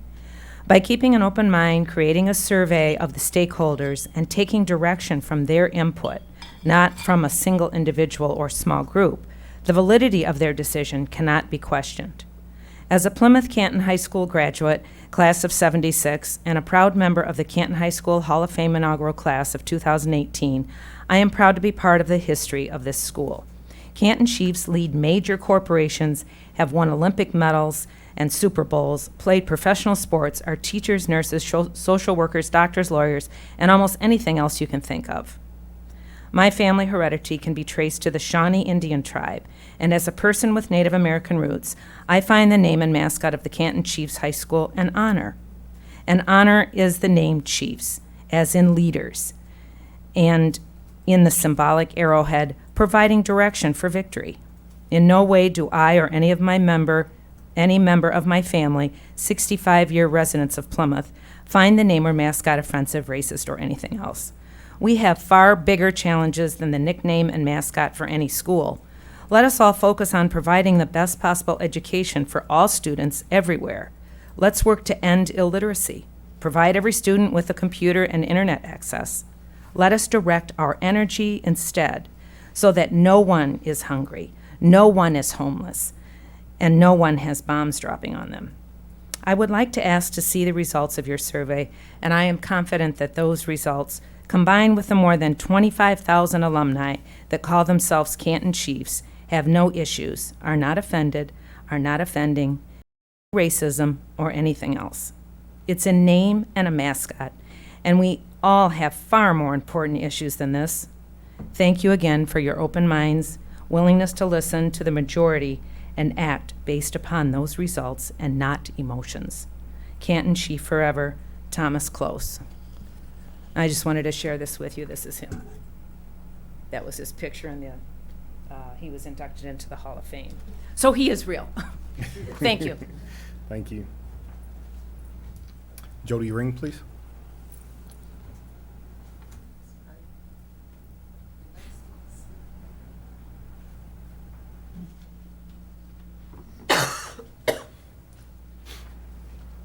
He's real too. Okay, don't start the time yet. Hi, good evening. My name is Jody Ring, and I'm representing one of my classmates. His name is Scott Dunnigan. Scott now lives in Danville, California, but he was raised in Plymouth, Michigan. Scott and I went to elementary school at Allen and all the way to Canton High School, 12th grade. And when Canton High School was opening, we were able to choose our colors. We were empowered to choose our colors, the name, and our fight song, which was such an honor. If you look up the word chief in the dictionary, the Webster's Dictionary, it means leaders. And that's exactly what we wanted to be, leaders. We were a brand new school. As a Canton Chiefs, Scott had the opportunity to be a leader in so many ways. He played 3 years of football, basketball, and baseball. Scott was awarded the Chiefs' first Scholarly Athlete Award at Plymouth Canton High School. Scott was in the first graduating class, with me too. And thanks to the leadership of his baseball coach, Fred Chrissy, Scott received a scholarship to the University of Michigan to play baseball. In 2019, Scott was inducted into the Hall of Fame at Canton High School. Scott is proud to be a chief and the leadership that it has taught him. Scott has Native American blood in him on both his maternal and his paternal side. It's by Cherokee blood. Scott's recommendation is to encourage students to share their Native American blood and their heritage. Once a week, maybe at the high schools, students could share a story about their Native American. You're talking about teaching cultures, this is your way. Chiefs are leaders. In 2 years, we are having our 50th class reunion. Yes, I'm that old, and he is too. Celebrating our 50th class reunion is Plymouth-Salem, Rocks, and the Plymouth Canton Chiefs. We plan to use that name as it was chartered. Go Chiefs. Thank you for your attention. Thank you. Phil Venables, please.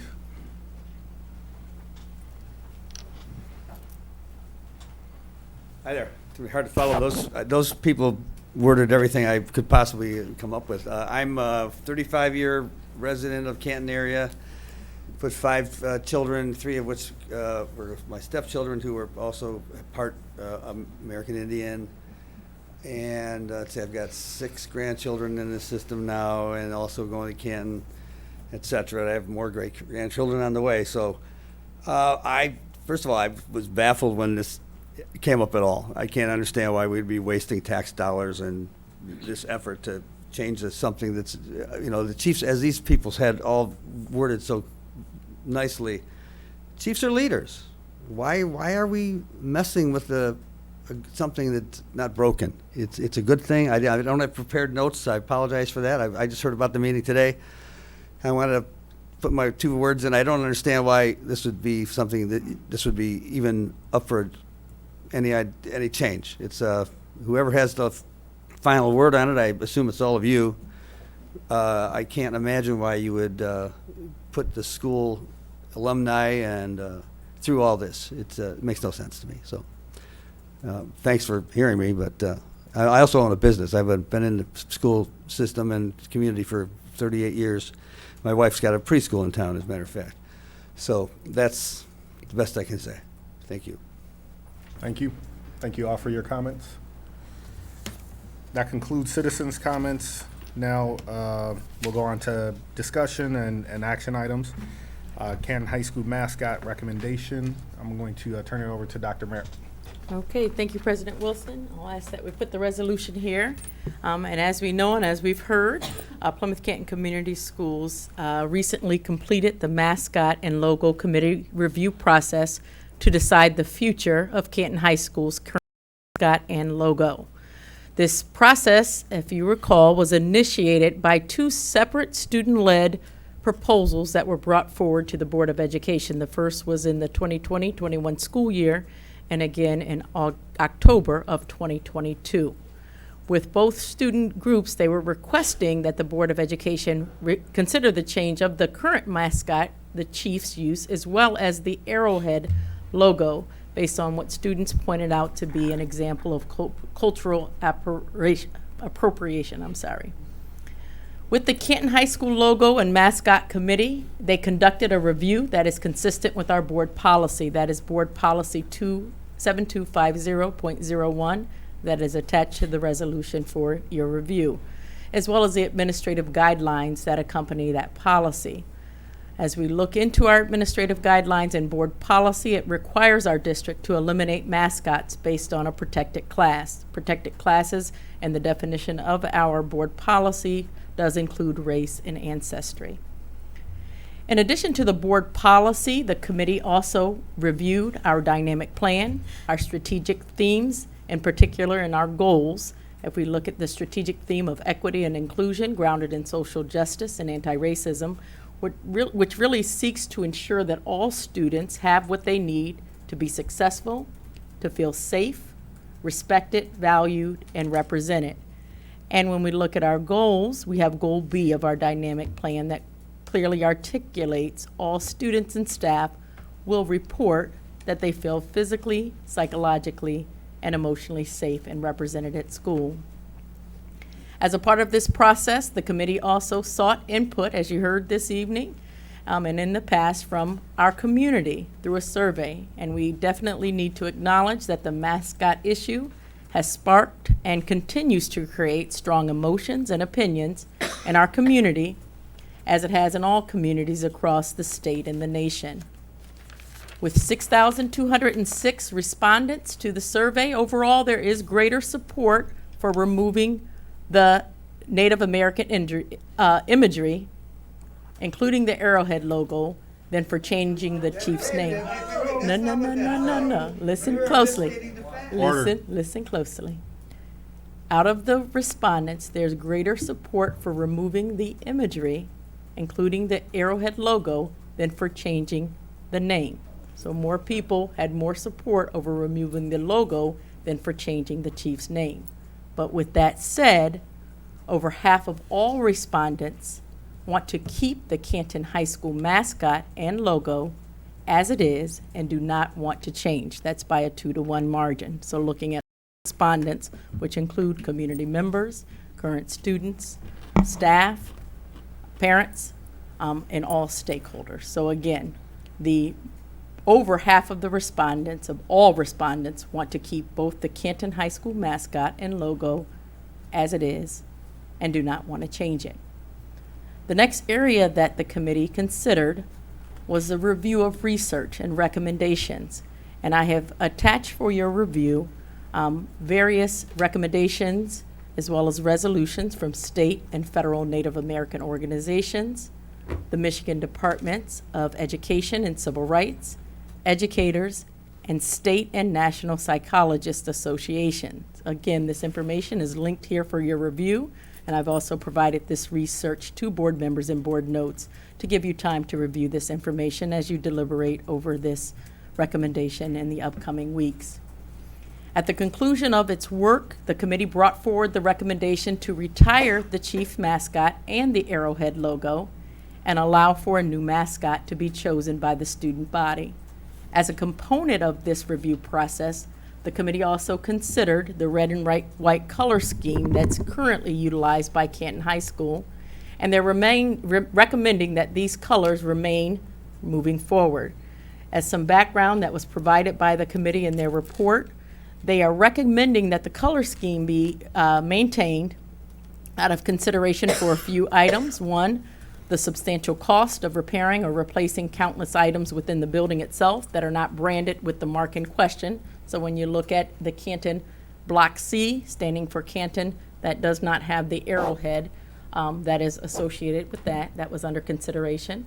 The history of the color scheme in Canton being symbolically tied to, rather than the existing mascot, the country in which the school is located, and according to representatives of the class of 1975, the class that chose the original color scheme, they put some significant thought into that color scheme out of respect for the tradition of red, white, and blue of the country.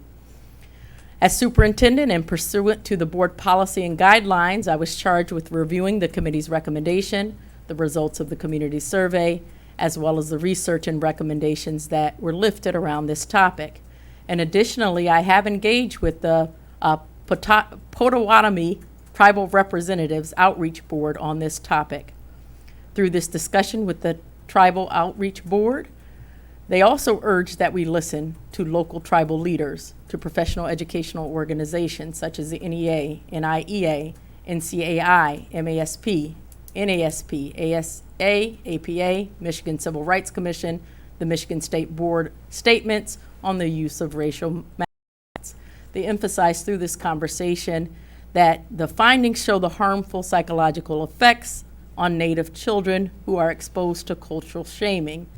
And it's not always by home schools. There was a conversation even around, sometimes it's opposing teams when you're utilizing these names for our sports teams.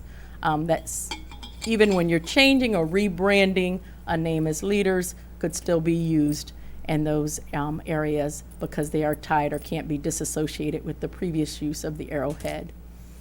As I bring closure to this recommendation and report this evening, I do want to emphasize that I respect the committee process, and I believe, as I am required to assess, that they have addressed the steps as prescribed in the policy. I do want to commend everyone's work and participation on this important proposal for our district. This evening, I am advancing the committee's recommendation that the board consider the retiring of the Canton High School's chief mascot and the arrowhead logo, but allow for a new mascot to be chosen by the student body. I am advancing this evening to the Board of Education as consideration of a first read. I will turn this back over to President Wilson that will guide us through any questions that you may have or need for additional information that you may have at this time. Sure. Thank you for that recommendation. Thank you for the work of the committee, Member McCoyne, for your leadership with the committee. I was not the leader of that committee. Well, you. I was the board representative. Well, as the board representative, thank you for participating in that way. My question is, I've heard a few times, or numerous times, that the intent of the logo, Chiefs means leader. The arrow means direction. When the establishing committee chartered this logo and the arrow specifically, do we have any documentation to understand if was that truly the intent when this was established back then? Was the conversation that Chiefs means leader, the arrow is direction? Do we have any documentation? Did the committee discuss that at all? Find any documentation to prove that? Just as as a reminder, we had citizens' comments. We were respectful. We didn't interrupt during citizens' comments. This is the board conversation piece, so I would ask the audience to respect that as well. So did the committee have any conversation as such? Yes, there was discussion about how the name was chosen, and so there was kind of a rebrand several years ago. I think like to the just the arrowhead. I'm a Canton High School graduate of 1984, and if I remember correctly, it was an actual image of a chief with a headdress and everything at that time. So it had a very distinctive Native American imagery at that point. I don't know when the rebranding occurred, but that's what I recall from my 40 years ago. Okay. Yeah, there was a discussion about that. Okay. It was very much tied to Native American at the time. Okay. I believe I have a perspective article that I've saved when it switched to the arrowhead, so I will bring that next time. Perfect. Yeah, if you just want to send it to myself and Dr. Meriden, then we'll circulate it to to the board. So I'm going to facilitate the way I normally facilitate. So I just kind of started off with the question, but then I'll move to my right with any questions with Treasurer Kehoe. No, I mean, as I mentioned, I was a graduate of 1984 of the Canton High School, and I'm supportive of this change. Member Wester, yes. So I had a couple of thoughts, and question that somebody brought up was the fight song. Is that included in the discussion? I don't know if there's any, not familiar with the Canton fight song. That was not included as a part of the recommendation. Okay. Just one of the citizens' comments was the fight song, and I was wondering if there was any Native American imagery in that fight song. I don't know. Okay. Anything that I say is not going to change anybody's mind about this. I mean, this has been a topic of discussion for close to 2 years now, I think. One thing that I keep thinking of when I was thinking about this is that since I've been a member of this community, this school district has made multiple changes that have been contentious and subject to a lot of debate. Most notably, I think about the Allen School change, the repurposing of Allen School, and the selling of Central Middle School, what is now the Plymouth Area Recreation Council, the other park. And at the time, I noted that all of those discussions were fought hard by the community. You know, there was a lot of strong emotion about repurposing Allen, repurposing Central Middle School, opening Liberty, redistricting. And when I reflect back on those decisions, ultimately they were made in the best interests of the students. And now 5 years later on, in all of those cases, we're seeing the benefits of those changes, right? We have a thriving area recreation center in downtown Plymouth. We have a new middle school, Liberty is middle school, new Liberty Middle School that is thriving. Allen, has been widely recognized as a fabulous repurposing of that facility. So I know change is hard, but whatever decision this community makes about this logo, I know that people will accept it and move on, and it will ultimately be in the best interests of the kids. So. Thank you. Member McCoy? Sure. So, again, don't want to engage in a circular argument. So, I just want, one of my things, I'm going to skip to the bottom of this, is that I don't want this to be a purely performative action that we take. I want to make sure that the board, we hold ourselves and the district accountable to making sure that our curriculum and resources fully represent every person in our school community. So I don't want this to be a one and done, and we're going to just say we're going to change the logo and everything will be fine. I want to make sure that we are committing the resources to make sure that all of our students do feel welcome and safe in school. Thank you. Member Picard? I had a couple questions. Which student bodies get to decide on the next, what student body gets to decide on the new name? That would be the P-CCS student body. So all the schools? All the schools, yes. Okay, so, and then were the two student groups that brought this issue, were they just from Canton, or were they from all the schools, or like the other schools? Was it Salem? So Pitt? I can follow up to know. I know that Yeah, there were I'm students curious. from different schools, yes, but I can follow up to see the makeup. Okay, and then I don't understand the cultural shaming about that when it's a positive role, when you're a leader and a chief. I do have concerns. My son was in lacrosse, and I also have the perspective paper on that. And when this was 2016, I believe, and they had put stickers on their feather stickers upon their helmets They bought that themselves, and they were told to take them off because I believe it was one student, I may not have this information right, I'd have to go back and review it, because they said the feathers represented some religious thing that something religious within the Native American culture, and that it was offensive to him. First of all, lacrosse is a Native American sport, so I don't know, does that mean we ban that now? There are other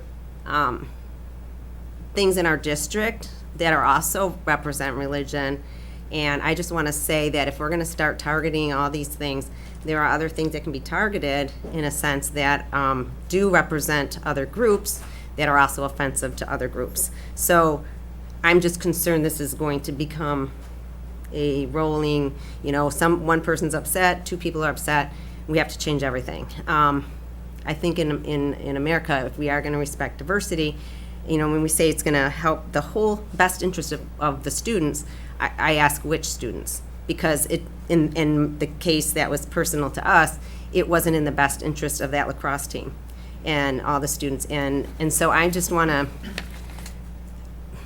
seemed like it was contradictory actually. So I just wanted to say that there are other issues I'm sure that will come up. There's other representations of other things that have been used from religious perspective that are now being used that are actually very offensive and do not make students feel safe. So that is a concern of mine. So it's just kind of like an open can of worms now. Thank you. Vice President Christensen.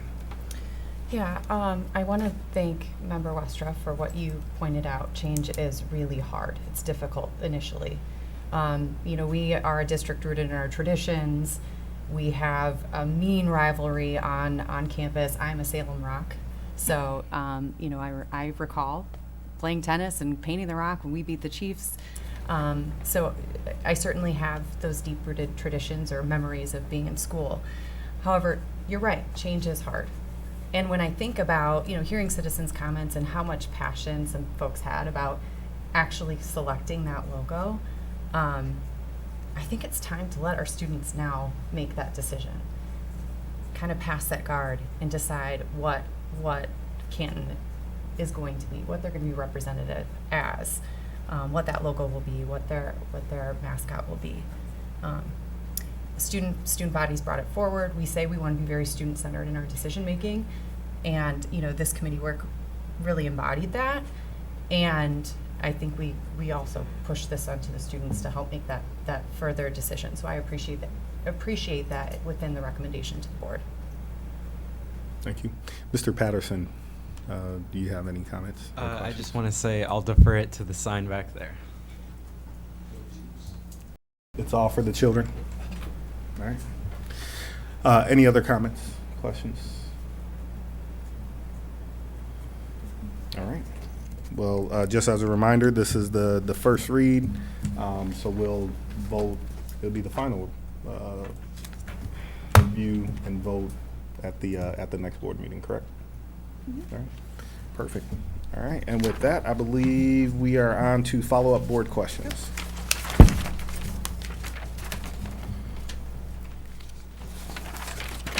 Were there any follow-up board questions?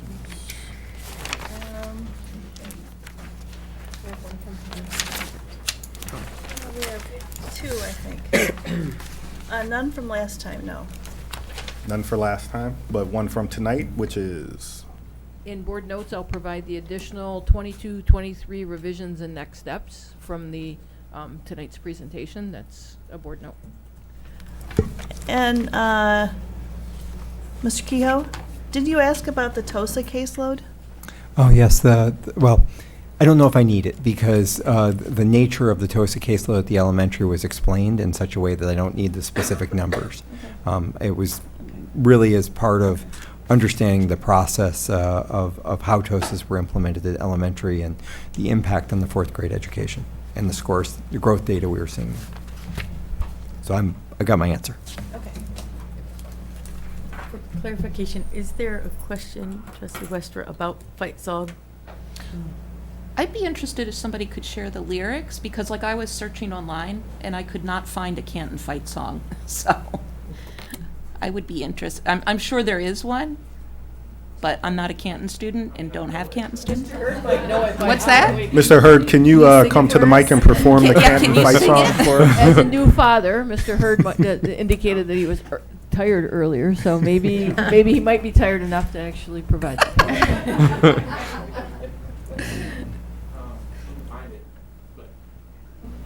Great. If you can just send it in board notes, that would be Just, fine. yeah. Yeah, Looking Dr. forward to Merritt the said it's song. not a good idea to have them sing, so we're not. All right, duly noted, duly noted. All right, any other follow-up items? With no further items, we are adjourned at officially 9:25. Excuse me for coffee, guys.